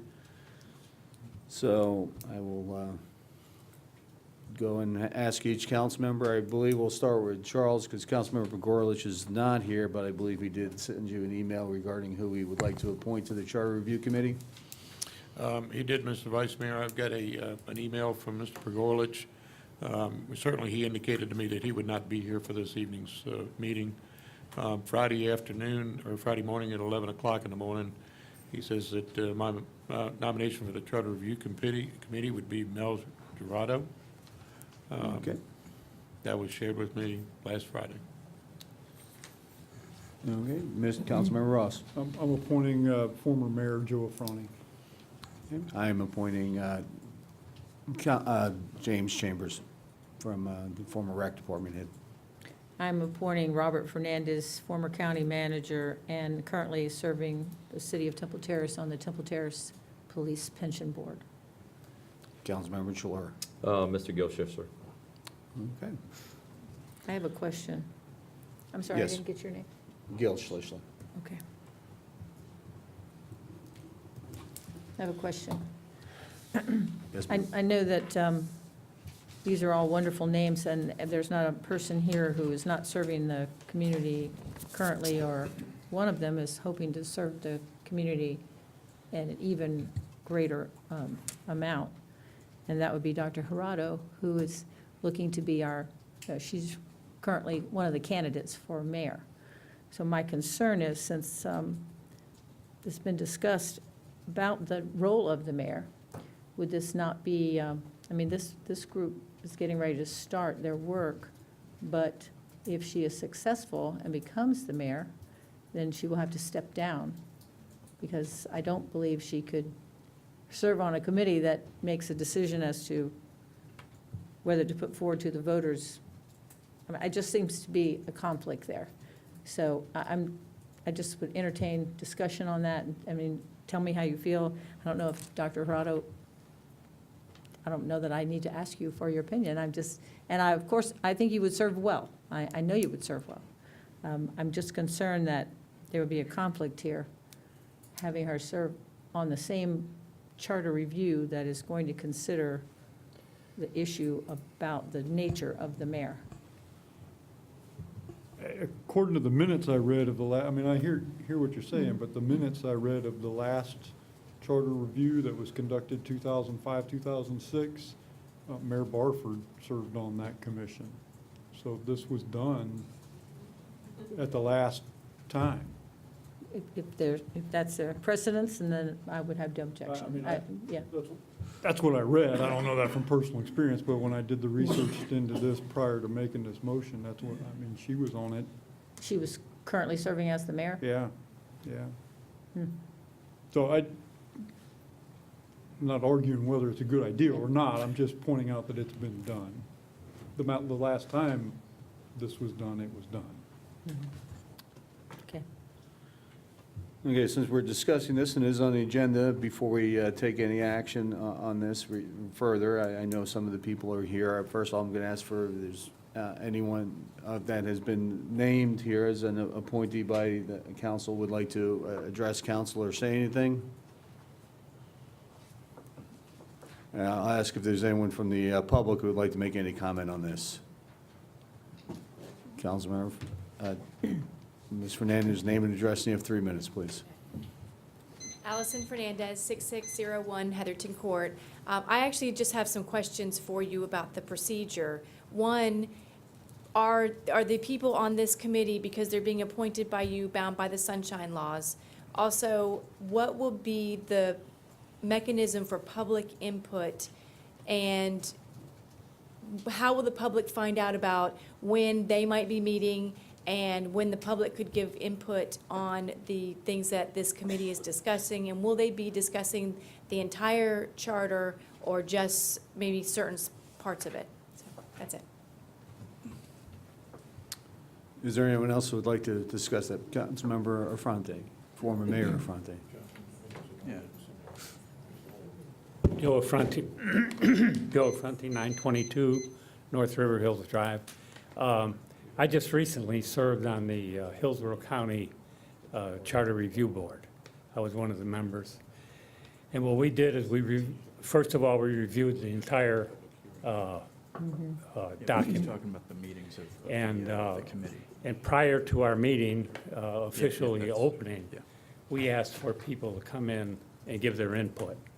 So the citizens will have an opportunity to tell us what their thoughts are regarding the charter. And my recommendation, strong recommendation, is that we follow the county's form, and that we discuss the whole charter. Because I think there are a lot of things that are going to be coming up that maybe the laws have changed or whatever, but we need to discuss the whole charter. And then at that point, it goes before once it's all agreed upon, then it goes before the electorate. So. Thank you. Is there any other public comment? Name and address, please. You have 3 minutes, Dr. Gerardo.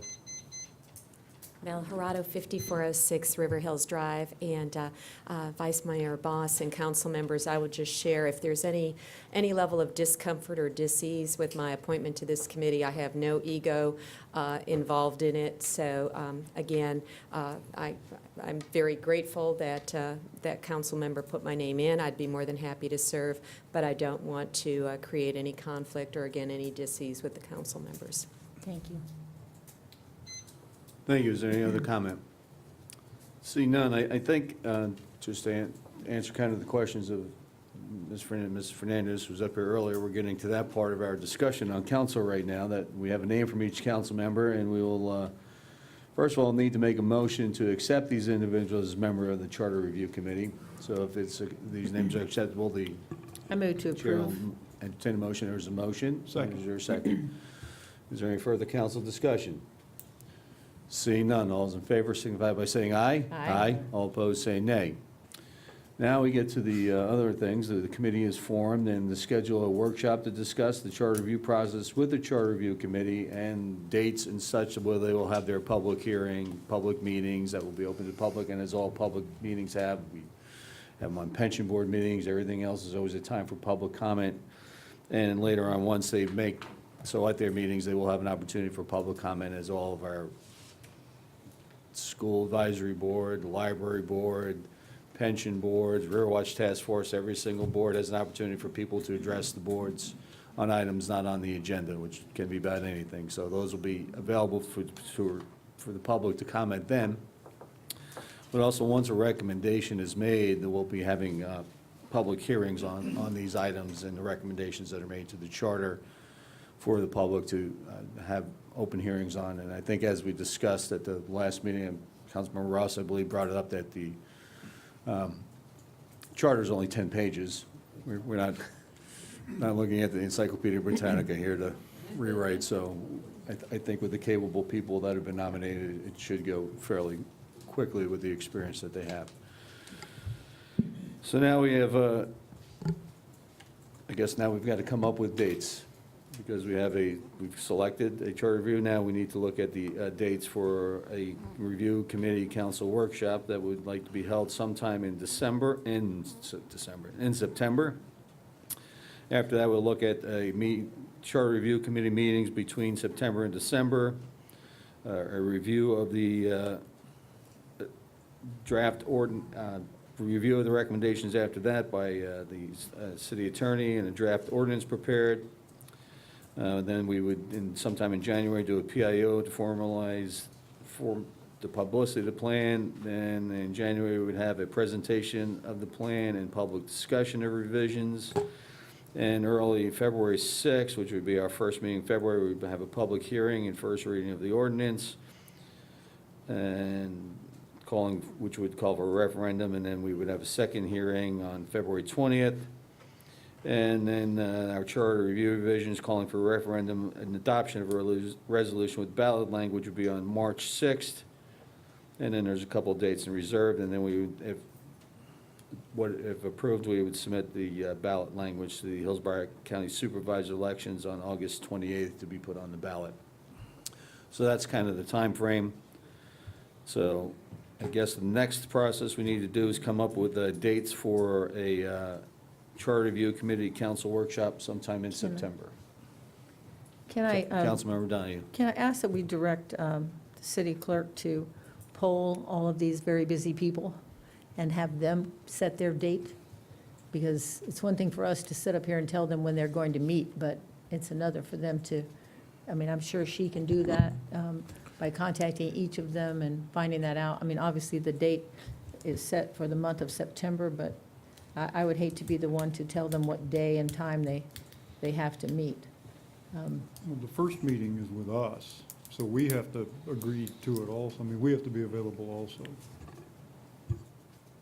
Correct, but the polling could be done with all of us. Yep, we've actually got 10 people that we need to do a schedule with. And Mr. Pagorlich is not here tonight. If I could make a suggestion, we'll do it the same way we do all the time. We'll get with council, we'll get with the appointees and try to work out a date. So keeping in mind that September is a very busy time for us, agenda-wise, so. But we'll get a consensus going, and we'll feed everybody, and we'll work with the city clerk's office to make sure that she understands those dates as well. Okay, thank you. And I would like to just say thank you for all the people who, volunteering to give their time once again to look at issues for the city. It's greatly appreciated. And hopefully we can get things done in a fairly quick manner. Mr. Vice Mayor, if I could just throw something out for consideration. This wasn't done, to the best of my knowledge, when the City Council considered this the last time the charter review was done, but we have the benefit, the City of Tampa is in the process of doing a charter review at this point in time for the same election in November of 2018.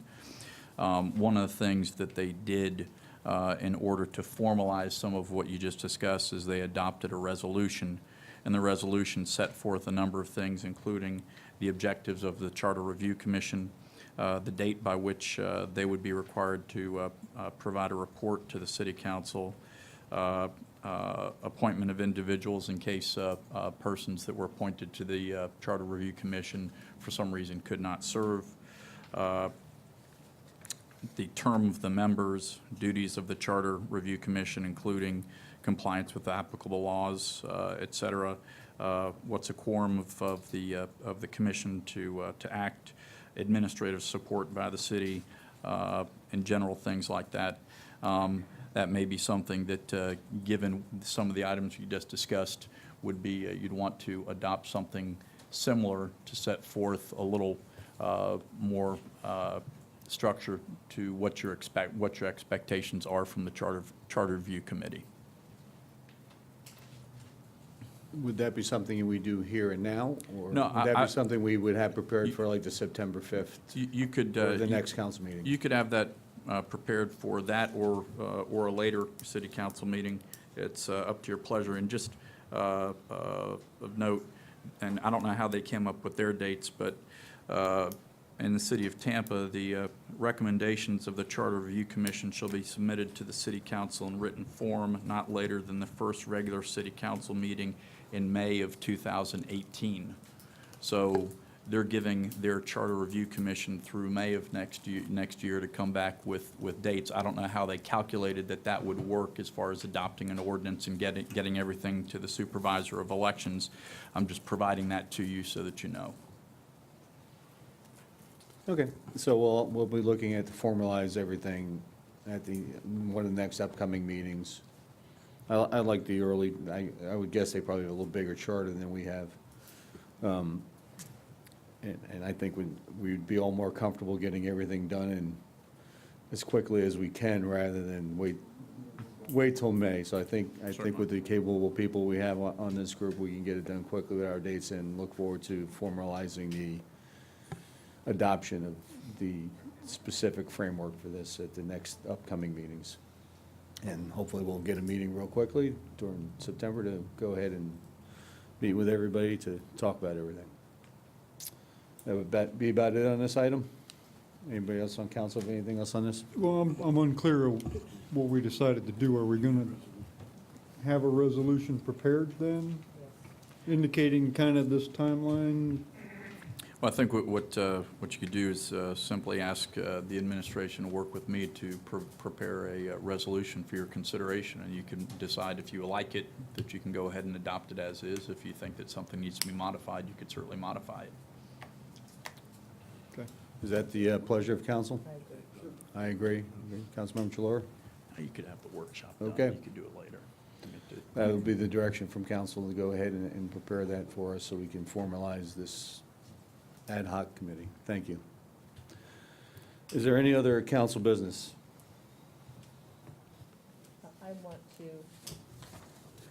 I want to remind everyone that there's a service project being organized by the Rotary Club and our own River Task Force.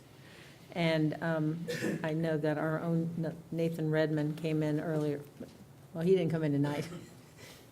He sent his better half tonight, but he's collaborating. I just want everybody to know that it will be held this Saturday, the 19th, at 8:30 a.m. at River Hills Park.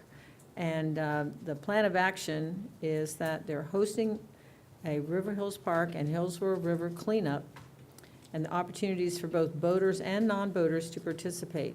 Non-boaters can assist in picking up litter from River Hills and Scout Park, while the boaters will go out on the river to gather litter from the river. The event will last about 2 hours, and the initial meeting spot is at the boat ramp. So if you're interested, bring gloves and trash bags, and obviously, if you're planning on getting in the river, bring your own kayak. So, thank you. Okay, and I apologize, there was one item I forgot, also under council business. This is proposed resolutions for the Florida League of Cities Annual Conference. We were sent 11 proposed resolutions that will be voted on at the Florida League of Cities Annual Conference. I asked the council members to go ahead and look at them and see if they had any objection to anyone, or how they felt about the resolutions that were being proposed. We talked about it at the last meeting, so I'll just open up for any comments from council, or whether they have their pleasure on how I should represent the city. I think that there's been quite a bit of work done in preparing these resolutions, and I did not read one word that went against anything that we ourselves would have written. So I wholeheartedly support every one of those resolutions. I don't.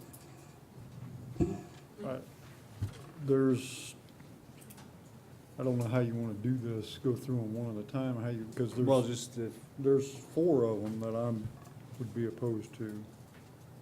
Of course, if you're voting and it's, and I'm outnumbered here, but number 6, the resolution concerning the federal budget for fiscal year 2018, there's a number of things in there that I agree with. There's a number of things that I don't agree with. So I would say vote no on that. Number 9, Property Assessment Clean Energy Act, the PACE programs. Did a lot of work on that. Nobody's opposed to green energy and cost, and they, you know, and all the things. So as soon as you attach something called clean energy, everybody loses sight of the details and forgets. But if you look into this, I don't think it's a good idea. It puts local governments in the business of loans, and their opposition to this is based on the fact that they don't want these loans to have to be in compliance with the Truth in Lending Act. Well, I'm not in agreement with the Florida League of Cities in that. I think that, first of all, I don't think we ought to be in the business of doing loans, and second of all, if we are doing loans, I think we ought to comply with the Truth in Lending Act. So I would be opposed to that one. The unmanned aircraft systems resolution that they propose, I've got some knowledge in this area, having worked at the airport for a few years recently when all this was going on. I can't believe I'm finding myself saying this, but there are certain things that are appropriately regulated at a federal level or at a state level because they cross lines and they need to be consistent. Aircraft is one of them. Unmanned aerial systems, these drones, or they're aircraft. You can't have a situation where somebody's flying a drone, because these things aren't just hobby things. These are things that are used in industry and other things. You can't have somebody flying a drone.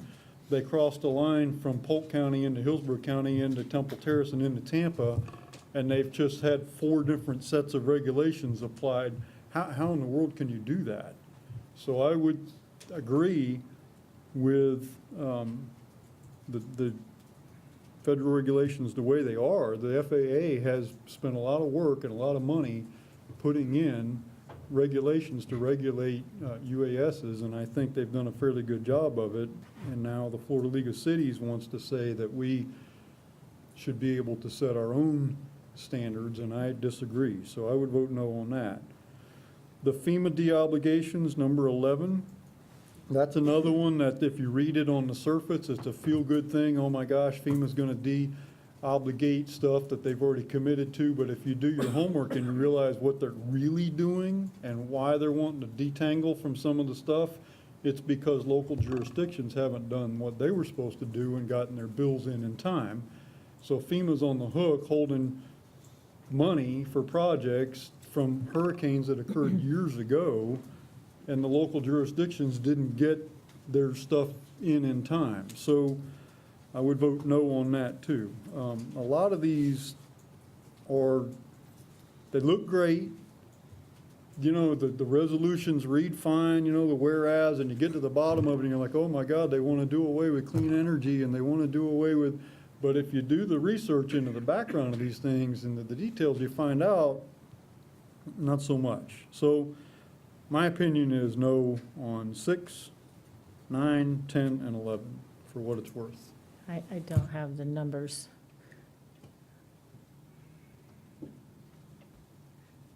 I did read all of them, and I did not find the objections that you did. I still stand behind the league. I hear what you're saying. But if you know, most of the time what they're trying to do with the league is to allow cities to protect themselves. And most of the time, that's why they're writing a rule, is that someone is overriding. Understanding that there are many things that we can have a rule that's more stringent, but we can't, you know, we can always go above. A city can do that as long as some of these things are in place. Whereas there are several things in here that absolutely take away the power of us to do that. So that's why I was in favor of approving all of them. I hear what you're saying, and it's up to Well, actually, our voting Yeah, delegate. it here. is, and I mean, Yeah. I don't think any of these resolutions are gonna make a big, huge difference anyway, so it's probably, we're arguing over nothing, but, I mean, I'm a representative of the city of Temple Terrace, and I take that seriously, but I'm also a US citizen, and it's just preponderous to me that you're flying a drone, and you fly across the 56th Street Bridge, and you've got a whole different set of rules. It's just, that, there's some things that, don't take us wrong, because I take my role, I mean, I'm very into home rule, but there are some things that cities don't have any business getting into. Councilmember Chilora, do you have any? I appreciate you bringing this up to us for discussion. Okay. I don't know that our input's going to really make a difference, but I appreciate the I input. will take everything into consideration, because I'm sure there'll be a lot of discussion, and Everyone, if you actually read kind of the stuff that comes with the email with this, which I'm not sure if it's forwarded with everything, or their discussion in their packet, while these resolutions do have to be presented in a certain time frame to come out formally, all the resolutions are subject to change on the floor. So any one of these resolutions, I would say, except for the one thanking the current president of the League of Cities, is subject to change. Probably. You're probably safe on that one. And thank you for your time. So Oh, I Bob, would suspect that most of them are going to be subject to Yeah. change from their original form Yep, during the meeting. they are, and I appreciate you asking us. and I So it's appreciate good to you get everybody's listening. input and see what they have to say. I do have some concerns about, obviously, drone and, when people don't do their job with FEMA paperwork, which is burdensome sometimes, but it's your obligation to do when you get your money. And we're fortunate here to have good staff that handles it appropriately. Some places probably don't. But Thanks for asking. I do appreciate the input, and we'll see what happens when we get there. Expect it to be another long day. Are there any other items for council business? No, we'll move on to new business. Any items for new business?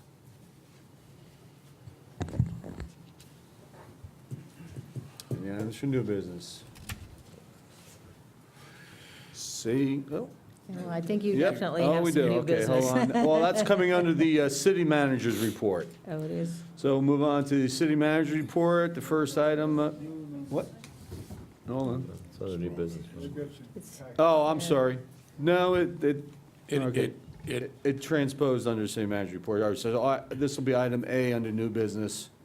Sorry, it re-headlined it under It is. the mayor's notes. Either way, you still get to So come we'll go up to here and item talk to us. 8A, which is a presentation from the Temple Terrace Golf and Country Club.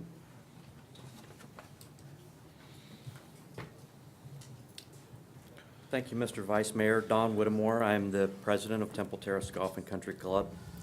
I am a resident of Temple Terrace, 1303 North River Hills Drive. I apologize for not jumping up when it came time for our agenda, but I didn't want to be presumptuous because I didn't volunteer to speak tonight. I was invited to speak, and here I am.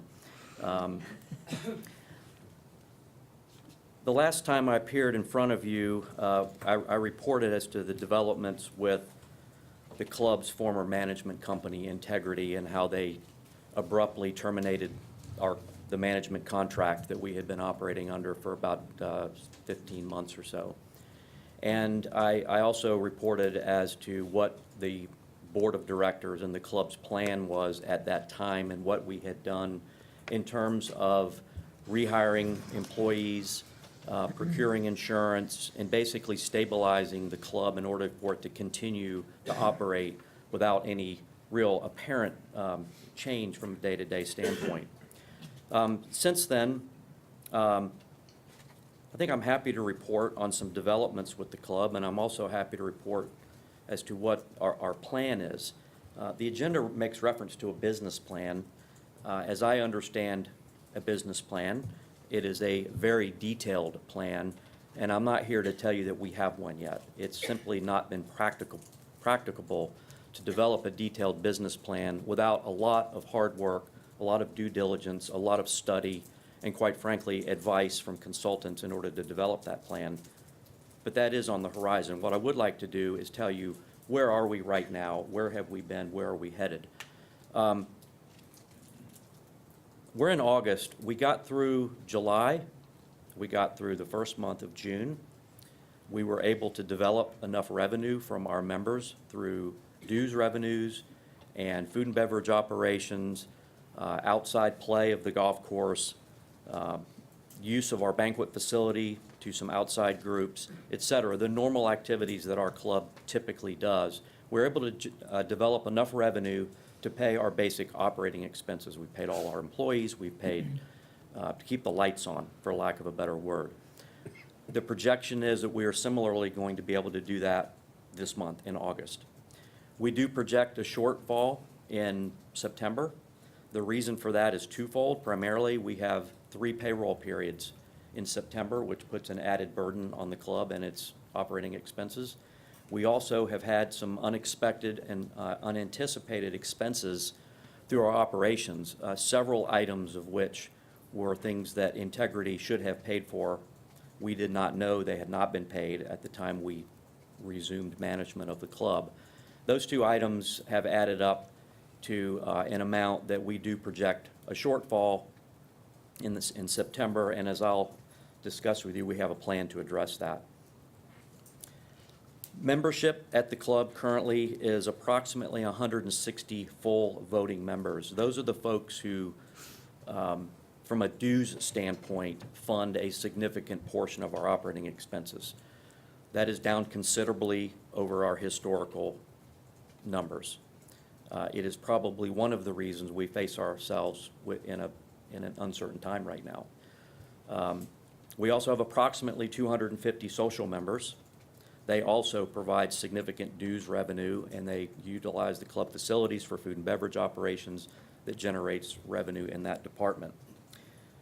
We have had a number of meetings. We had a general membership meeting that all members, spouses, significant others, several members of the council appeared, where we addressed the concept of where have we been as a club, where are we now, and where are we headed. And during that presentation,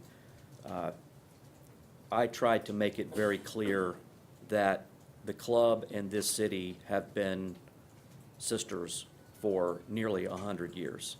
The way the golf course was developed, the way the golf course was conveyed to the city, the way the club was formed in the 1950s and took over the operation. The city and the club have worked together tremendously for many, many years. Our board, our executive officers, and our membership are committed to continuing working with the city, and we hope that the city will continue to support us and work with us, understanding that we have a debt obligation to the city that we will work desperately to repay. We've had a very successful meet and greet Taco Tuesday night a couple of weeks ago. That one event generated several new social members, 4 or 5 new social members. It generated a new golf member. We've had another new golf member join within the last 30 days or so. So we've had a slight uptick in people joining. I think the mood at the club has been good. People are talking to their neighbors and their friends and others, trying to get them to join. That's how we're going to make this club survive, is to generate new members and new interest in the club. We have been active, so far as I'm told, because I don't do Facebook, so I can't tell you from personal experience, but we have a very active Facebook website. Our marketing director, Robin Krillman, is active in a lot of civic organizations. There has been an emphasis to try to generate members, and that will be ultimately the long-term, very specific business plan that we will get to. In the interim, the board's plan is to recapitalize the club. It's important to understand that when the club was first formed back in the 1950s, there were a group of citizens that came together to form the club, and they each put up $1,000 or so. I don't remember the exact amount. Now, you can extrapolate of what that means in today's dollars, but the bottom line is when Integrity left us, they left us with 0 cash. So we have had to depend purely on operational revenue for the last several months in order to pay the bills. No business starts that way. None. You always start up with capital to start the business, and you grow the business that way. So our plan as a board of directors is to recapitalize the club. That recapitalization will consist of two parts, a short-term and a long-term recapitalization. The short-term recapitalization is intended to be finalized within the next 30 days. We have several ideas of how to recapitalize, but primarily it will be through our existing senior golf membership, perhaps the social members as well. Our board has been conducting small group meetings. We started on Monday. We had a meeting at 8 o'clock in the morning. We had one last night at 7 p.m. We did not have one today because of the council meeting. We will have another meeting tomorrow morning, another meeting tomorrow evening, and similarly on Thursday, one in the morning and one in the evening. We have invited our senior golf members in small group sessions to sign up and come and listen to the board's initial ideas and proposals about how to recapitalize, effectively raising money. We do not want to assess the members. Historically, the club has operated when they've had a shortfall by assessing the members. You have to understand that as a voluntary association, we have no way to force our members to pay an assessment. So our historical information shows, especially over the last 8 years or so, is that each time we have come up with an assessment, we've lost some relatively significant percentage of members who didn't agree with either the way the club was being run, either they didn't have the money to pay the assessment, or they simply didn't want to make the assessment, so they resigned. So the net result is you get the assessment from the rest of the members, but you lose dues revenue going forward, so you net out equally. So our board is committed to not doing an assessment to our members. Instead, we are exploring ways in which we can effectively have a voluntary assessment. Some ideas that have been floated would include the creation of a new class of voting members and a separate class of non-voting members. Those members who agree to come up with a capital contribution would receive in return voting rights commensurate with the amount of money they put up, just like you would if you were buying stock in a corporation. The more stock you own, the more voting power you have. Another thought, another proposal that has been made is for individual members to loan the money to the club directly with a promissory note. There's pros and cons of doing that. Other ideas have been a prepayment of dues. In other words, instead of paying your dues this month, you'll prepay 3 months or 4 months of dues. It would generate a significant amount of cash right away. That member would then receive a credit towards future dues obligations that would probably extend out over a longer period of time, so you didn't suffer the decrease in cash flow when the credits start to be utilized. What we've been doing in our small group meetings to date, and what we will continue to do the rest of the week, is to solicit the input of our members as to which of these methods is appealing to them and which of the methods they are willing to contribute, and if so, how much. Once those meetings conclude, which will be this Thursday, the executive committee and then the board will finalize a formal proposal to the members. We have a membership meeting tentatively set for September 5th, at which we will make a proposal in order to have this, bless you, short-term funding of capital. The idea will be to give us enough money to continue operations. We are in a, unfortunately, in a very slow time in the golf industry. It rains a lot. We don't get the same amount of public play that we have been getting in other times of the year. So we're in the lowest point from a revenue standpoint that we usually incur during the entire year. Once we get through the short-term cash flow crisis, we believe that as the fall develops and early winter, our cash flow historically increases significantly. And we believe with the short-term capital raise, we will easily be able to pay the bills from an operational standpoint throughout the coming year. Depending on the amount that is raised, we may or may not have surplus funds. And based on those surplus funds, we certainly will work with the city manager, Mr. Pogorlich, who has been the liaison of the council with the club in order to make some payment, whatever we might be able to make on the debt obligation. We understand that's critically important.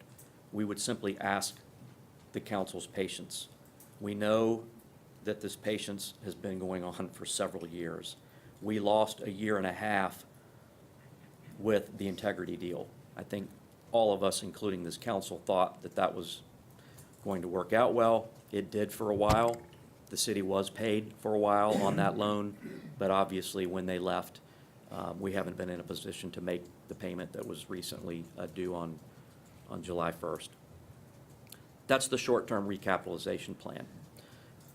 There is then the need to have a longer recapitalization plan, and that's to provide not just operating revenues and operating capital, but more of working capital in order to make improvements, in order to fund the debt payments, to improve our facility, to improve our golf course, in order to develop a budget that is more consistent with the way the club has been operated historically. For an example, our greens budget right now is several $100,000 less than it was 4, 5, 6 years ago. When you have a lower greens budget, you're not able to do the same kind of maintenance practices that you would typically do. You can't afford to buy the same pesticides. You can't afford to buy the same fertilizer. You don't have the green staff from an employee standpoint in order to do the things that you need to do to maintain the golf course in excellent condition. Similarly, capital improvements are needed in the pool area, in the kitchen, in the dining room. All of these things are in need of some improvement, in our view, in order to put the product that we offer to potential members in the best light we can. We want to have people that want to join the club. And we think that the best way to do that is to position it in the long run with a well-capitalized budget. Now, how are we going to do that? We have had, at least myself and another couple of our executive committee members, one in particular, I should say, have had 4 meetings with an interested member or two that may be willing to come up with a fairly significant amount of money in order to capitalize a long-term plan. In order to have that work, it is necessary to develop exactly what this council has asked us to do, and that is to formulate a detailed business plan. And we have undertaken the process to do that. We have had discussions preliminarily with a consultant who has been in the golf business, golf consulting business for probably 25 to 30 years, who has agreed to assist us. I can't say that we have retained that person yet, but those discussions are underway, and our plan is to retain that consultant, have them come up with a recommended set of points that we can then adopt that would include what kind of equipment, what kind of membership plan, what is the pricing of our membership, what kind of capital improvements do we really need to make, what kind of a marketing plan would best suit us in today's environment. And upon the formulation of that plan, we will then be able to determine precisely what an operating budget would look like going forward, because the operating budget is going to depend principally on what our dues revenue is. We have to project the number of members, we have to project what the due structure will be, and come up with our projected revenue plan. And then similarly, what kind of equipment, what kind of capital improvements do we need to come up with? Once those numbers are put together, then the several individual members who have expressed an interest are likely going to see if there are other members that are similarly situated, that have the funds, have the desire to contribute a fairly significant amount of money towards the future of the club. So that is our plan. As I said, we are having these workshop meetings with our members over the next couple of days. We have invited our senior golf members because they're the ones that would typically vote on what our short-term recapitalization plan would actually look like. If any one of you or Mr. Stevenson would like to attend any one of those, we're certainly happy to have them attend. We hope to have our short-term capitalization project completed within 30 days. We would hope that through the ordinary due diligence process, the review by the consultant, the recommendations, and then the implementation of that plan and the funding of the long-term capital completed by the end of the year. Those are detailed plans, they are detailed budgets, they require study, they require time, they require due diligence, and that's what we intend to do. So with that, if there are questions, I'd be happy to answer them. Council. I just want Councilman to say thank you for not walking off. I mean, that's about the only, really and truly looking out at the volunteers who are working on the club. I mean, we're all in this together. And, I mean, yes, we want you to pay us back. Okay, that's like number one, but can't get blood out of a tournament.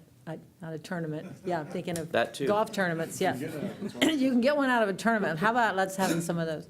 I mean, I know throwing an event to make money doesn't necessarily make money. So you're asking for money is probably the best way to do it. Developing those relationships, which you have done over the years, is something that you can call on. And hopefully you will have some who are interested in preserving this. How close do you think we're going to get to more of a public-private club than we are now? Well, that's an excellent question. I would say currently we are effectively that. Any member of the public can book tee times online, and we've been operating like that for a couple of years now. Not sure that most people realize that. Well, when we entered into our agreement with Integrity, we knew that they were going to continue that because the club was already doing it in order to raise money. And I know that when I first got on the board several years ago, I had no idea how much money we were generating from outside play, and it's significant. It's material. And we knew Integrity would continue, so we built into the agreement that we would at least have some protection for the members, so the members get some benefit and value out of paying for dues. We initially started on Fridays and Saturdays and Sundays, and we have continued that. I think as a part of the long-term, long-range plan, there needs to be serious consideration of some form of semi-private club. And it has to do, in large part, due to societal conditions. The golf courses and golf clubs in the same economic range of Temple Terrace are having issues throughout the country. This is not an issue that's unique to Temple Terrace or Florida. It's throughout the country. And the trick is, from a marketing standpoint, how do we tap into a younger, more vibrant, group of members and understand what their desires, what their wishes. They're different these days. When I grew up playing golf out here, and playing Little League, my dad was on the golf course. Nowadays, if you don't go to your child's recital or t-ball game, you're looked upon as not a very good parent. So we haven't had the same demand of younger people that are out in the working world as we could depend on, historically. So the challenge is, what do we need to do at the club to attract those people? And it's a significant challenge. And hopefully our consultant will help us determine what that I hope is. so too. Councilmember Ross. Mr. Whittemore, thank you for coming tonight and giving us an update, and thank you to you and your executive board and executive committee and your board for the work that you're doing on behalf of the Golf and Country Club. I do have a couple of questions. You mentioned, I wrote down a lot of things that you said. In terms of concrete things that have occurred since June 6th, which is the last time you were here, you mentioned the Taco Tuesday event, meet and greet event that did result in some new social members, and you said maybe another full member or two. You also said that the small group meetings started yesterday, I guess. Right. Monday, yesterday. and that they will go through until Thursday. So can you give us some more, other than, I mean, obviously you've done some brainstorming, and it sounds like you've got some great ideas, but can you give us some more examples of some concrete steps that have been taken since you were here in June until now? That's one question. I've got a couple other. Well, I think that we have continued, our social committee has been extraordinarily active since we took the club back over. James Chambers, by the way, who's the vice president of the club, is the chairman of the social committee, and they meet periodically. There have been social events at the club seemingly every week for the last 2 months. We had a significant 4th of July cookout at the pool area. We had the Taco Tuesday night, as you mentioned. We had a wine pairing dinner a few weeks ago. We've had that event before where 60 or 70 people would show up. We had 125 people show up that night. This was just a couple of weeks ago. Tonight, our general manager is here, but we actually have an event at the club, outside organization, as I understand it. Well over 100 people having a banquet facility. So we have continued to do those kinds of things. Now, they're sort of in the ordinary course, but we have had to ramp back up to do those things after Integrity left. So I guess that's specific. Okay. As far as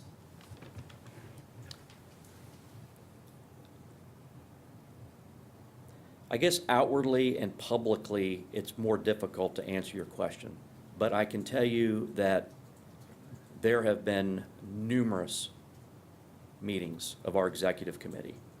The board of directors, the full board meets, of course, once a month, and a tremendous amount of brainstorming.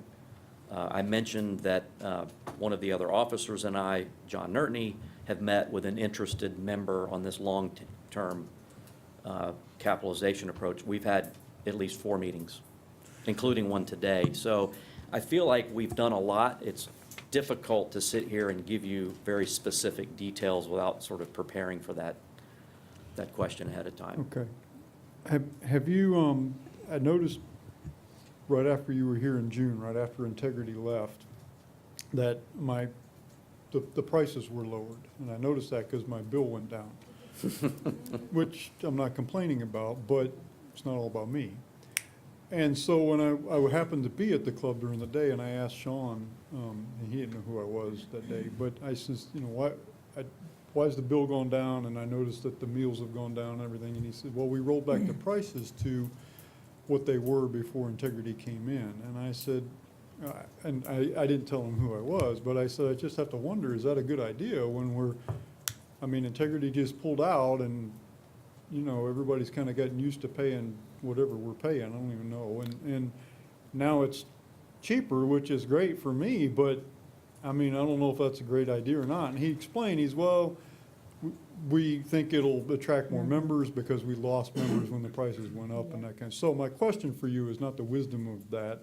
My question is, has it worked? Have you gotten new members since June from rolling? Well, I don't know if you can attribute it to any one thing, but have you gotten new members? We have gotten new members, more social members than full golf members. I don't believe that would be attributed to the pricing of the food and beverage operation. I will address that if you don't mind. Integrity raised the prices. Our members were very upset with that. It became evident that Integrity was just trying to make money and not doing what the members wanted, and raising prices was not a very good political move on Integrity's part, because we had a lot of members that were very upset. We had a lot of members that decided simply not to utilize the club because they felt like their dollars were simply going to Integrity and not really going to the club. I think it is safe to say that since then, since we took back control of the club, and despite the fact that we are in a very down time seasonally with people on vacation, et cetera, that our food and beverage operation has increased dramatically. We have had a significant increase in the interest level of our club as a result of this whole episode. People are excited. People want to see the club succeed. We had our general membership meeting, I think late June or whenever it was. We had more people in that lounge before the meeting than I think I've ever seen before. And the joke was made, we need to have to do this more often to get people up there.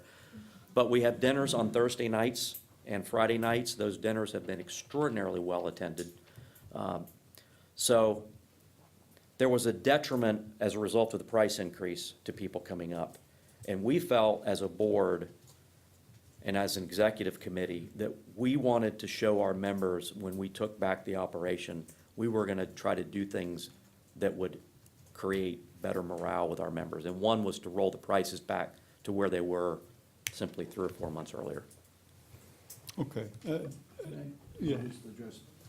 If I can, as a member of the club also, as you are, address that kind of, what Mr. Whittemore was talking about. What you had is Integrity had come to a meeting and said what they were gonna do is create a two-tiered pricing structure, where if you were a non-member and then you came in and you might have played golf that day as a member for a day, you would have a higher cost for your food than another member. What they did then is they did that, but they also raised up the member pricing, which is not what they said they would do. So I believe what internally it caused was a little silent coup about being supportive of the club, and I believe, and everyone there was pretty sure that Integrity, and probably pretty much from direction I was probably getting to some of the staff about some of the actions they wanted staff to take there at the club, was they were on a cash grab, to probably knowing full well that they were going to leave in a very short time frame after they did this price increase, and they were just grabbing as much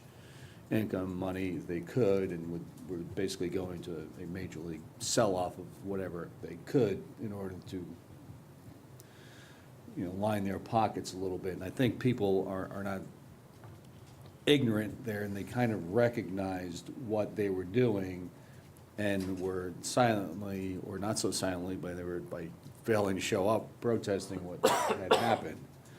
So I believe that was, and which probably caused, even though the prices went up a significant, kind of like the same argument when you talk about with dues and assessments, I guess, probably a significant drop-off of people's participation in events they're believing that their value wasn't being given necessary to the club or to help the city or anything else, but just to help line one gentleman's pockets.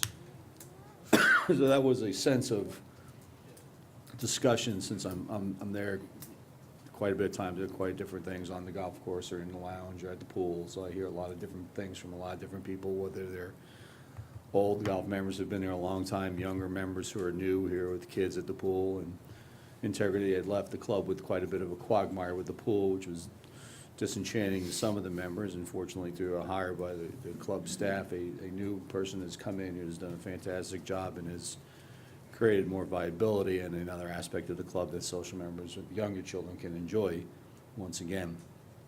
So in kind of respect to the food pricing question, that was one of them, and they're seeing a little bit bigger volume of volunteerism by club members in other aspects of property maintenance and such too. But that's just a quick kind of response from just what I see and hear almost on a daily basis, although I'm not stimulating the club economy tonight because they'll be closed by the time I get back.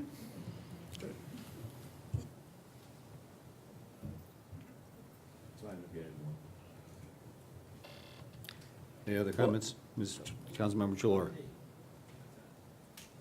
Thank you. I do have a couple of questions that I'd like to address. Obviously, Mr. Whittemore, I certainly appreciate the dedication and time you put into this, because like us, you second guess yourself sometimes, but you do it for a reason and for your passion of the organization you're involved in.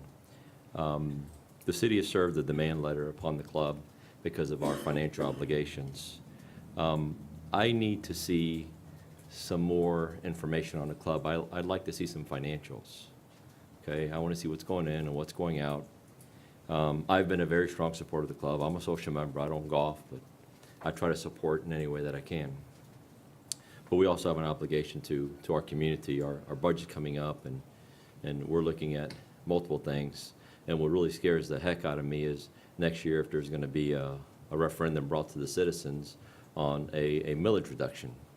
That's going to be a significant impact to all governmental agencies. Hillsborough County's on a hiring freeze. So, we have to look at the overall picture as well. I like to hear that you all are looking outside the box. That's fantastic. It's great news. But I need to see a little more. I know one time we asked for financials or we asked for information and the club didn't want to release them. But at this point, we're your banker and we need to see those. At least I would like to see those. I can't speak for the other folks up here. May I address that one point? Yes, sir. So I don't forget to come back to it. We did meet with Mr. Stevenson, I think it was precisely 15 days ago. And we fully intend to be transparent. We provided Mr. Stevenson with our cash flow budget at that time. Since then, of course, another 15 days has passed, and we have no problem with giving you an updated one. Okay. Again, this isn't a got you issue. I want to understand it, so when I have folks in our community talk pros and cons, I can speak to them with facts and not just, reach out into the dark. You have a lot of very smart people on board with you, so these are all things you're looking at. Have you reached out to folks possibly at the Sports Commission to see, if they're willing to talk and look and what can we do different? I mean, they told us a while back they'd manage the club for $300,000 or $400,000, which I don't think is an option. But are they friendly enough to say we would do this, this, and this differently? I'm just trying to help, Well, not the Sports Commission specifically. I will tell you that we have reached out to the Florida State Golf Association, which we have a very strong relationship with. They happen to, their Florida headquarters are right here in the telecom park next door. And we have spoken with their executive director on a couple of occasions on ways we can work together with the FSGA to both promote the club a little more. They conduct golf, their mission throughout the state of Florida. They do a lot of things, especially with junior golf, but they also conduct all of the major amateur golf championships in the state of Florida. And they also conduct the Florida Open, Florida Senior Open, et cetera. So even some professional play. They are the major golf association in the state of Florida. They have access to agronomy consultants, agronomy funds, et cetera, et cetera. And we do intend, that was part of one of our discussions today, as a matter of fact, of reaching out to them again and seeing if we can figure out a way to have the association partner up with us that will be economically beneficial to us and then also give them some value. They have conducted a few tournaments at Temple Terrace, and of course, every time you have a tournament, it's a way of advertising. So we've encouraged that. But the Sports Commission specifically, no. and I agree with you, and I commend you for thinking in that manner. But the Sports Commission manages 3 or 4 golf courses. And by default, they may say, well, I would do this and this. If they're willing even, I don't know. Then we may stumble across something by default saying that's a very good idea. Why don't we utilize that? And if they call them and say, no, we're not going to help you unless you pay us, that's a different story. But hopefully they wouldn't do that. Right. But I'm just, because I know from the little bit I know, they've managed 3 or 4 courses in Tampa, if that's accurate. I don't know anything about golf, but I know about business. And that's why I'm trying to help in any way that I can, maybe see something that, can help, can assist, but more importantly, be able to explain to folks in the community when I get emails saying, why are we supporting this country club? I don't want it to look like, well, I'm a member. Well, I don't golf. That's why I tell them I don't golf, but I'm a member because I support it. I haven't been in the club in months, but I still pay my monthly dues because I want to support that organization. So it would just help me as a council, an elected official, to do that, because we had a very challenging budget meeting yesterday, and we're facing redevelopment monies coming due. We're facing lots of things that are before us. And they're in, the millions and millions of dollars that I'm sure you all know, being residents of the city. So we have a very large picture we're trying to get our arms around. But what's very scary to this city right now is that next year there is going to be on the ballot a referendum for a millage increase, and that would be a major setback for all governmental agencies that are impacted by it. So we're trying to look at that. But if you can, provide something of that nature to us, that would be helpful, at least to me, and I would thank you, and thank you for what you're trying to do. Thank you. And if I may, I would just like to make a comment on the Tampa Sports Authority issue, because we did look at this item before when I was on the board at the country club. And while if you're under their operations, they operate under a board of governors that's appointed, some by the governor, some by the city, some by the county. And if you go through their budgets for the past 7 or 8 years, each golf course in the Tampa Sports Authority realm, the 3 of them, operate at approximately a $500,000 deficit per year that are made up by the taxpayers of the city of Tampa. Now, they may or may not know that, but what it says at the end of their budget, if we fall short, you'll pick up that tab. So in each of their budget years, if you read through their budget on the Tampa Sports Authority, and it's hard to find, but it's back there, it's a very nice glossy looking pamphlet, and it says, well, because of this, because of this, because of this, because of this, we expect there to be shortfalls. And each year there are shortfalls in between operating and capital expenses for the last couple of years, because I do keep track of it and look at it. It runs about $500,000 per golf course.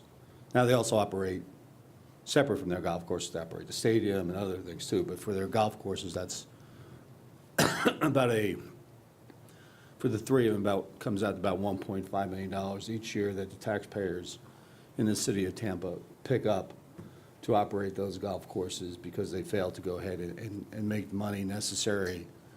And some of it depends on each golf course. Some of it may go more capital to one year because they might need to replace their greens like Rocky Point did.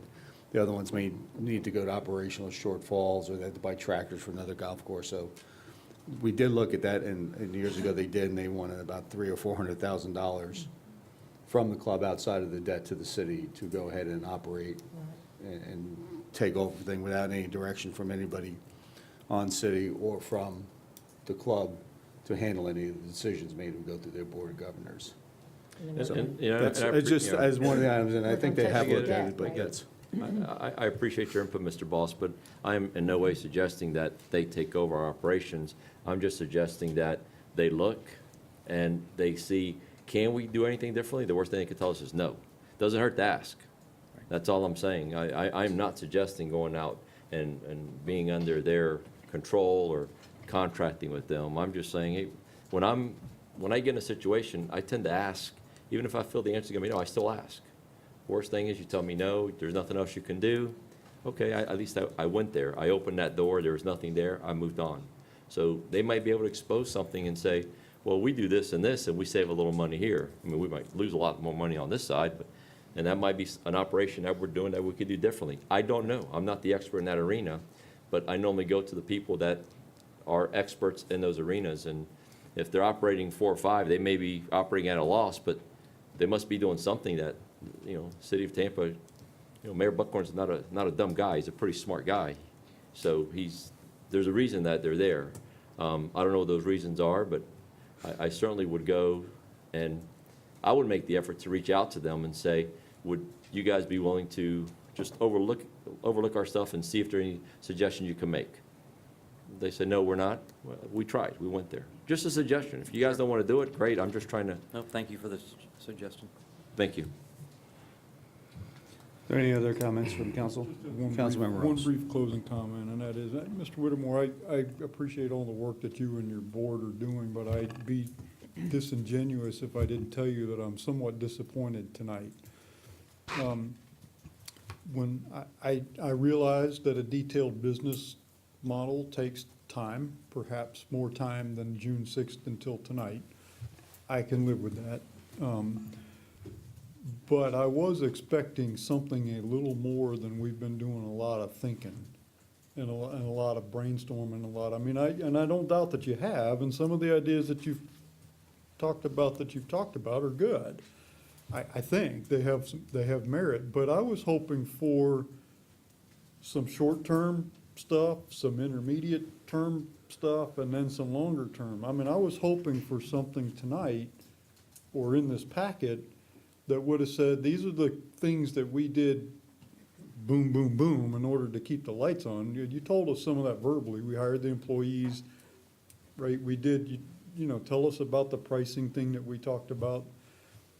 These are some of the, we increased the social, whatever you've done, but I really wish that you had given us something other than us waiting for the long-term, big, you know, strategic plan. I would have liked to have had something, and even with the caveat that this is a work in progress, this is something that we're still hammering on, we don't have this molded, this is not, but these are the things that we're doing, and this is what, and the kinds of things I would have liked to have seen in there is, we're gonna increase the social events, we're gonna try to trim our budget in this, and hopefully by October 15th, we'll be here. What are the milestones? What are the benchmarks? Something, that's what I was hoping to see, and I know that you're working hard. I'm not trying to dismiss that your sincerity but that's what we need. Personally, that's the kind of stuff I'd like to see. I'd like to see some concrete kind of stuff that we can hang our hat on, stuff that we can look at the taxpayer and say, yeah, well, we're not getting any money from them now, but this is what they're doing. This is the path. And right now, I don't doubt your sincerity one little bit, but I didn't doubt it on June 6th either. I just don't know, I would have liked to have seen something a little more tangible. That's all. I understand. These are difficult issues. They're difficult issues to solve. And you are dealing with an environment that is a national issue that has hit our club as well. You're dealing with people who are in charge of the board of directors that most of us work. We do this as a volunteer. Quite frankly, the club's operation is a multi-million-dollar business. And I wish that I could sit down in a week and write out a business plan. It just simply hasn't been feasible. But I hear you and I understand your frustration with that. If I could just conclude. Yep. You know, whatever the real details of our ultimate plan will be, there's going to be one principal focus, and that is to generate members. That's how clubs survive, is through dues revenue. There has been some discussion, perhaps on social media, there's been perceptions that we don't want members. And I would like to take the opportunity in a public forum to say that is surprising to me to hear, because I personally have never had that view. I don't know of any fellow member of mine that has had that view. There certainly is no one on our board of directors that has that view.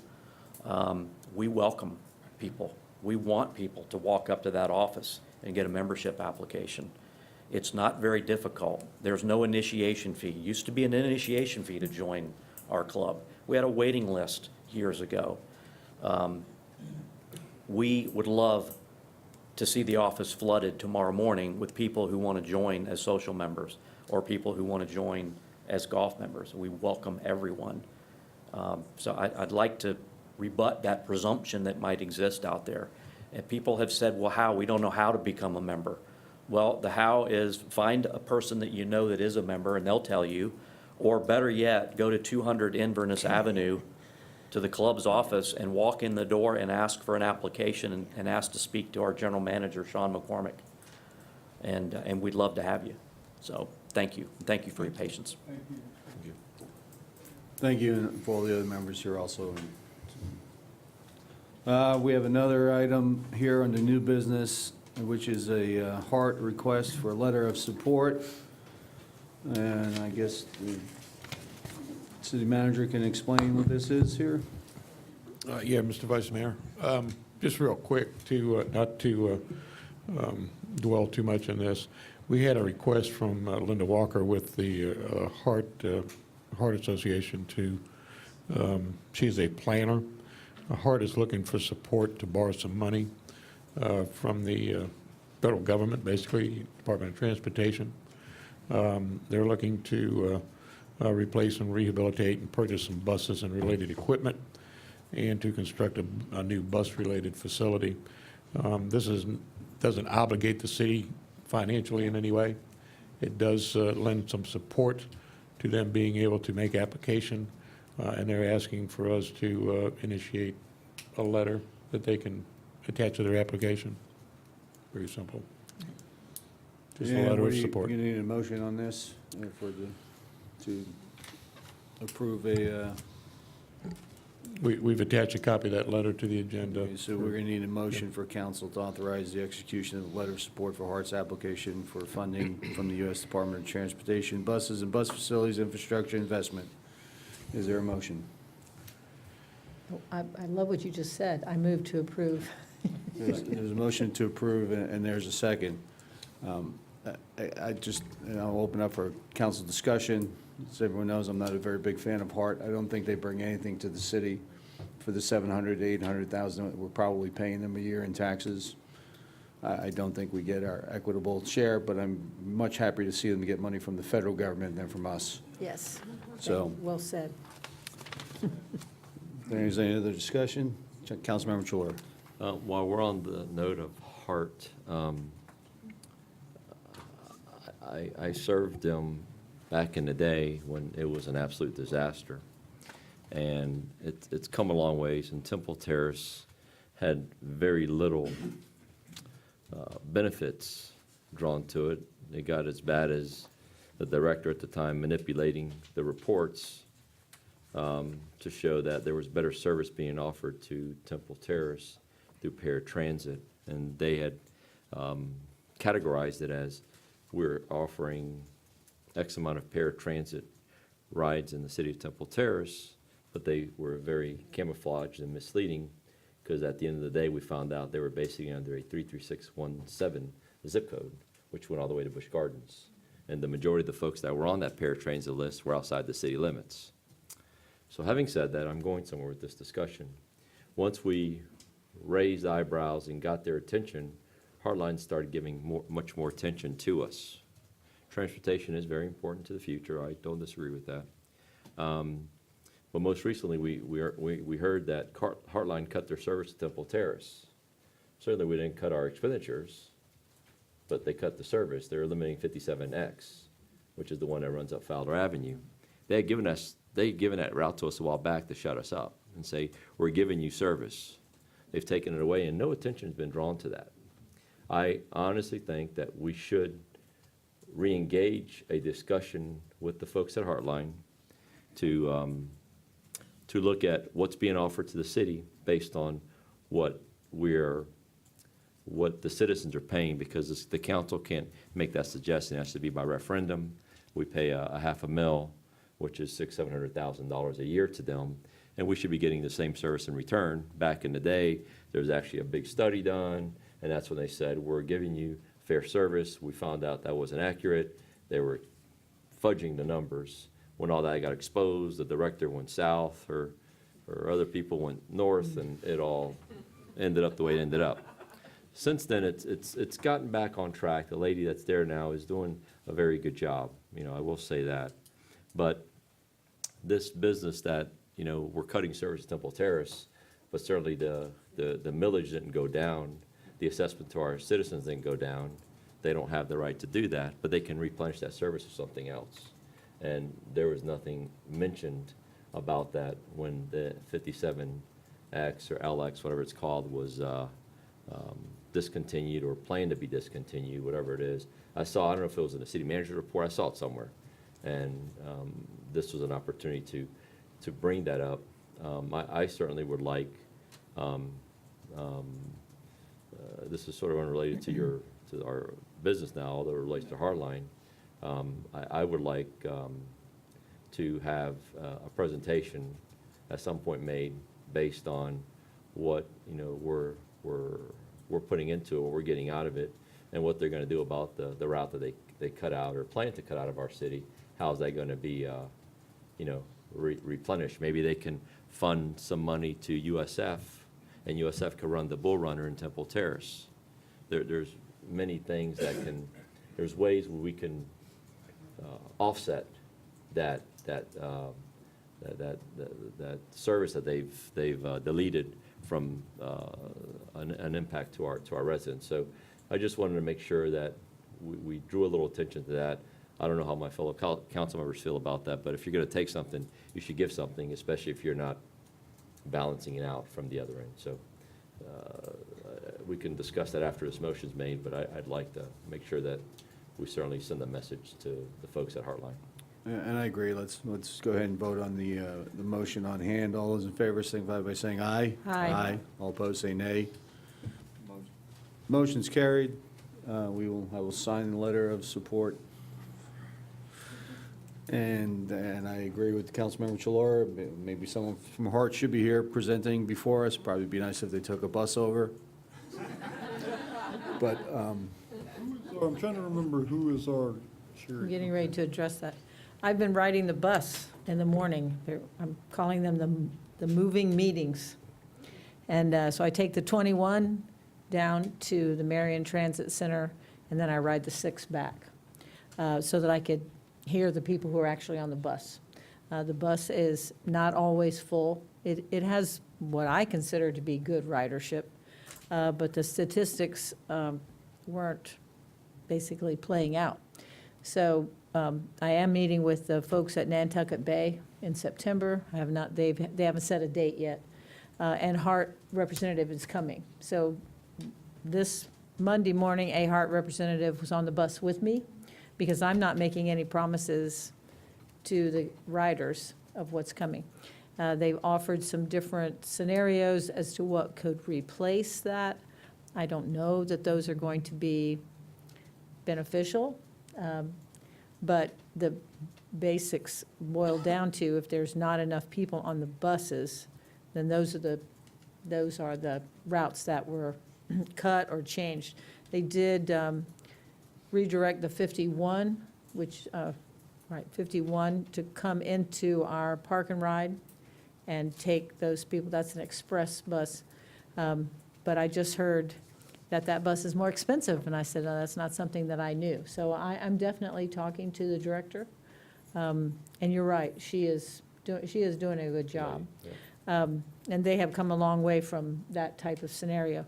But you're absolutely right. I mean, we need to keep talking to them about the service, because, it's not a charity service by any means, but on the other hand, it needs to address the citizens who are here. So I'm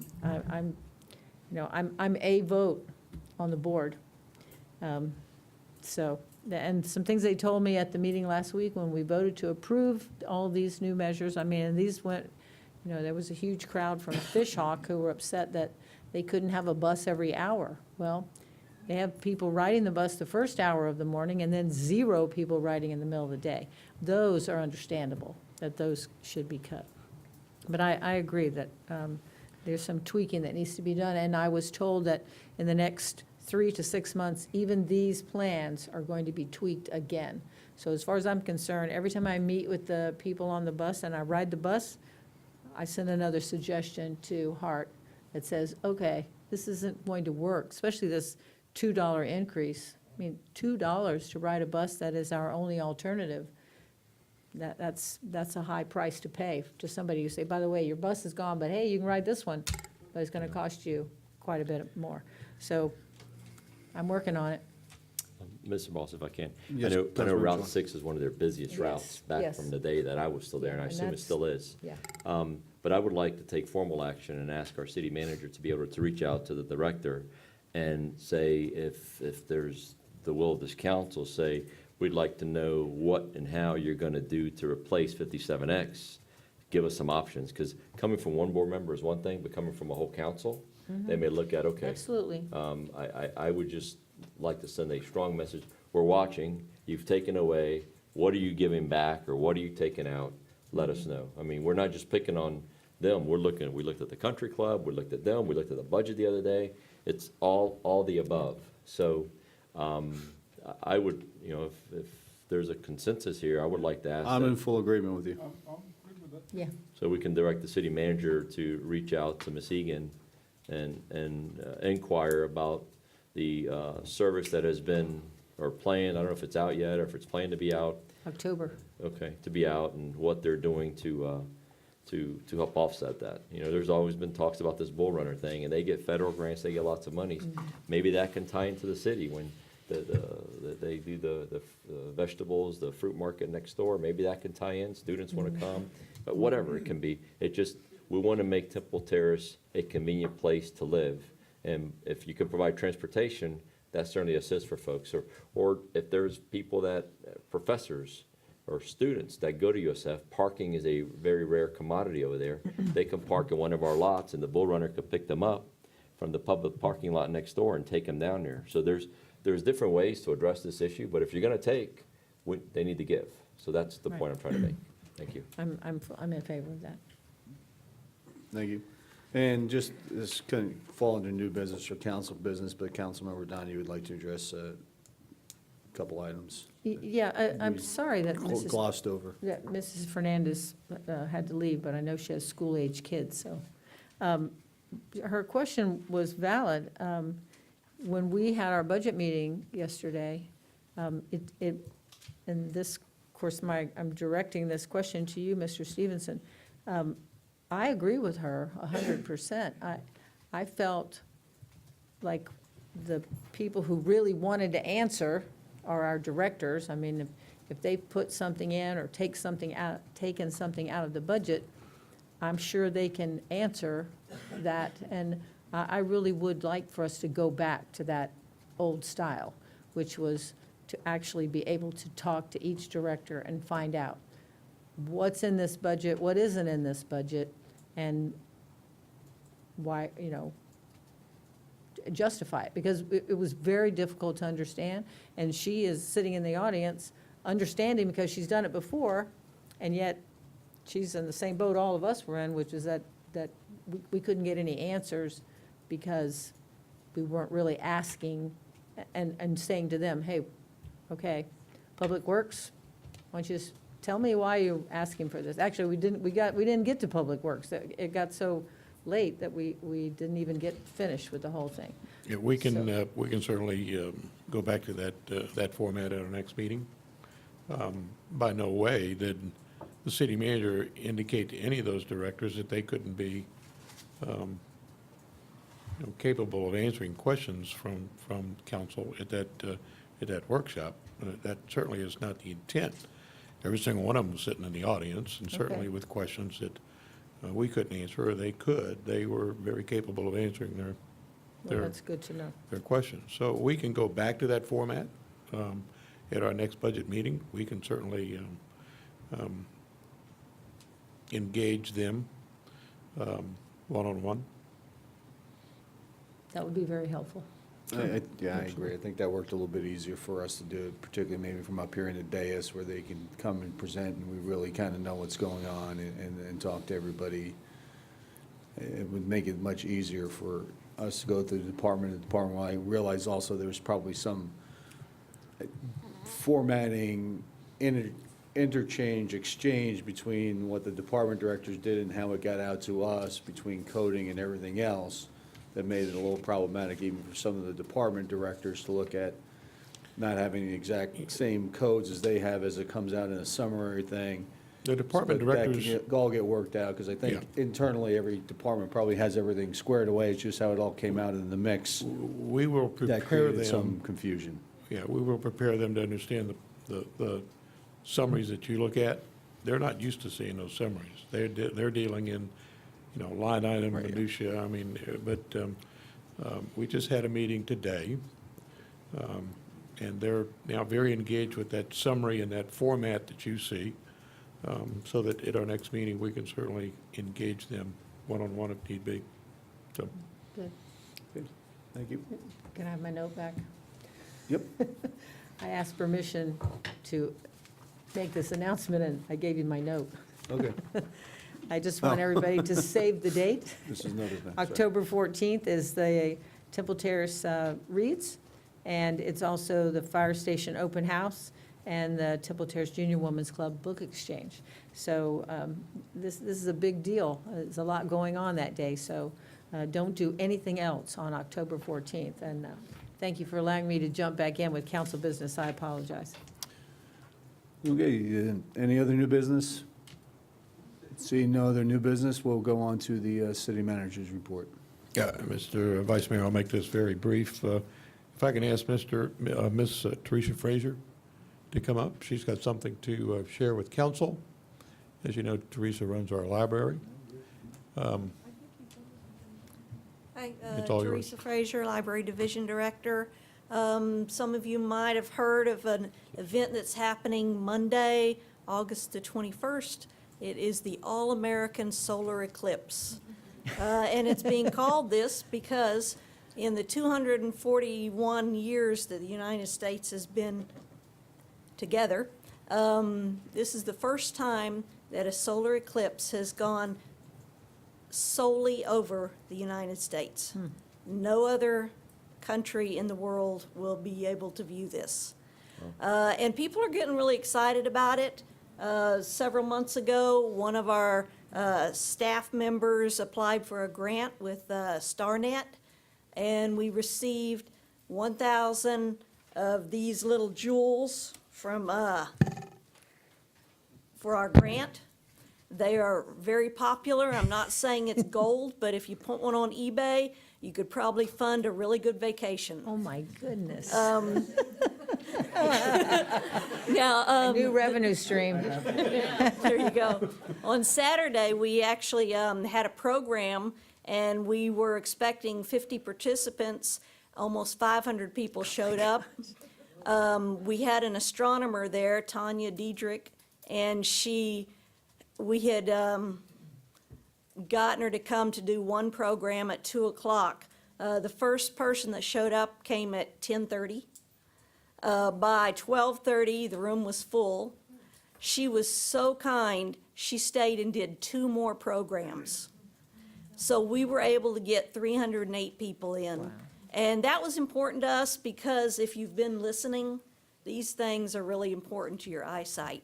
We don't, they don't want you to go out and try looking at the sun with your sunglasses. Even when you see that solar eclipse come over and it gets dark, don't look. It could be devastating. And as I said, these are being counterfeited. But hey, believe me, we are totally out. We have no more at the library. Please don't ask. I don't even have any. But I brought some up here for the council tonight, Oh, and I my. hope that, Well, can you hope you tell enjoy them. people where they can go? Is there a website or someplace where they can get them? or the order them? American Astronomical Society has a list of reputable vendors that are selling these. And on their list, you can find Lowe's, Walmart, 7-Eleven. Like I said, the problem is they're being counterfeited, so just be careful when you purchase them. It should have the little logo on the back that says iOS with a number. The problem is now they're saying even that's being counterfeited. So just be careful. We heard today that Hillsborough County Schools are telling parents that they can keep their kids home from school Monday. They can check their kid out from school early if they're concerned about their child accidentally viewing this without the proper. And what time do they classes. think it's coming across Florida? It will be in our path between 1:15 and 4:15. We will start seeing it come over. At 2:49 p.m. will be the optimal time when it'll be 81% dark. And that's as dark as it's going to get here. It's not going to be 100% like it is up in South Carolina. Well, we are the Sunshine State. There you go. So we get 81%, which is very good. Yeah. So I will give these to you. Better put that away, you're gonna be mugged. Thank you for that presentation. Yeah, Mr. Mayor, if I can remind my staff that we are working on Monday. My daughter Teresa, I is just buying- want to make sure I understood. There are no sick days on Monday. She's afraid. I just want to make sure I understood you correctly, that the sun is going dark only over the United States. Yes. Okay. Yes, that is what NASA is telling us. We actually got those glasses from NASA, so you can be, you know, supposedly it'll only last in our area for a It has couple of nothing to do minutes. with politics. But we're also, because of so many people weren't able to get glasses, and because There you go. schools are optional Monday, we're going to be live streaming the event on television on our big screen TV in the meeting room from 2 to 4 p.m. So we're inviting the public to come and view it from a safe. And you can look at spot. those without glasses, right? Yeah. Absolutely. Yes, ma'am. Congratulations. Thank you very much. Mr. Stevenson? Thank you, Mr. Vice Mayor. Mr. Connolly's got one other item. I don't have anything else, but he does have something to share with council. Mr. Vice Mayor, members of City Council, I've got an item for consideration. We received a letter on August 10th from Council for Branch Banking and Trust Company, BB&T, with regard to a utility lien that was recorded by the city in April of 2016, which was well after a foreclosure action was filed on property with regard to property located at 722 Downs Avenue. Cases Branch Banking and Trust Company versus John Lee and Margot Lee defendants. The lien, as a result of the judgment in that case, has been extinguished by operation of law, but BB&T has offered in exchange for a duly executed release of lien in a form suitable for recording the sum of $1,000 for the city doing so.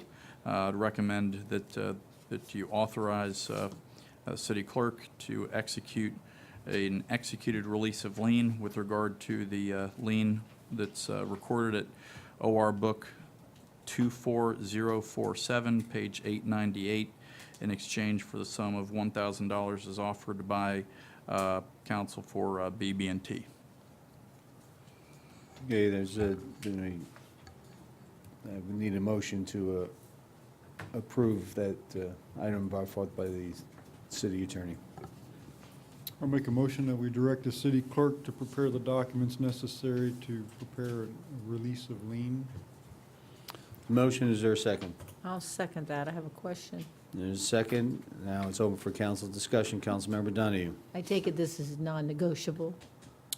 Well, it's a lien that would have already been extinguished by operation of law, so they're trying to Okay. clean up the title for the property, and so from time to time, we get requests like this in. And so over the past few years, I think we've had a number of these where Right. simply we're executing a document in exchange for the sum being offered. And so that's essentially what this Okay. is. Thank you. Is there any further discussion? Seeing none, all those in favor of the motion signify by saying aye. Aye. Aye. All opposed say nay. Motion is carried. Is there any other items to bring before council? No, sir. Okay, with that, I'd like to thank everybody for being here tonight. The meeting is adjourned.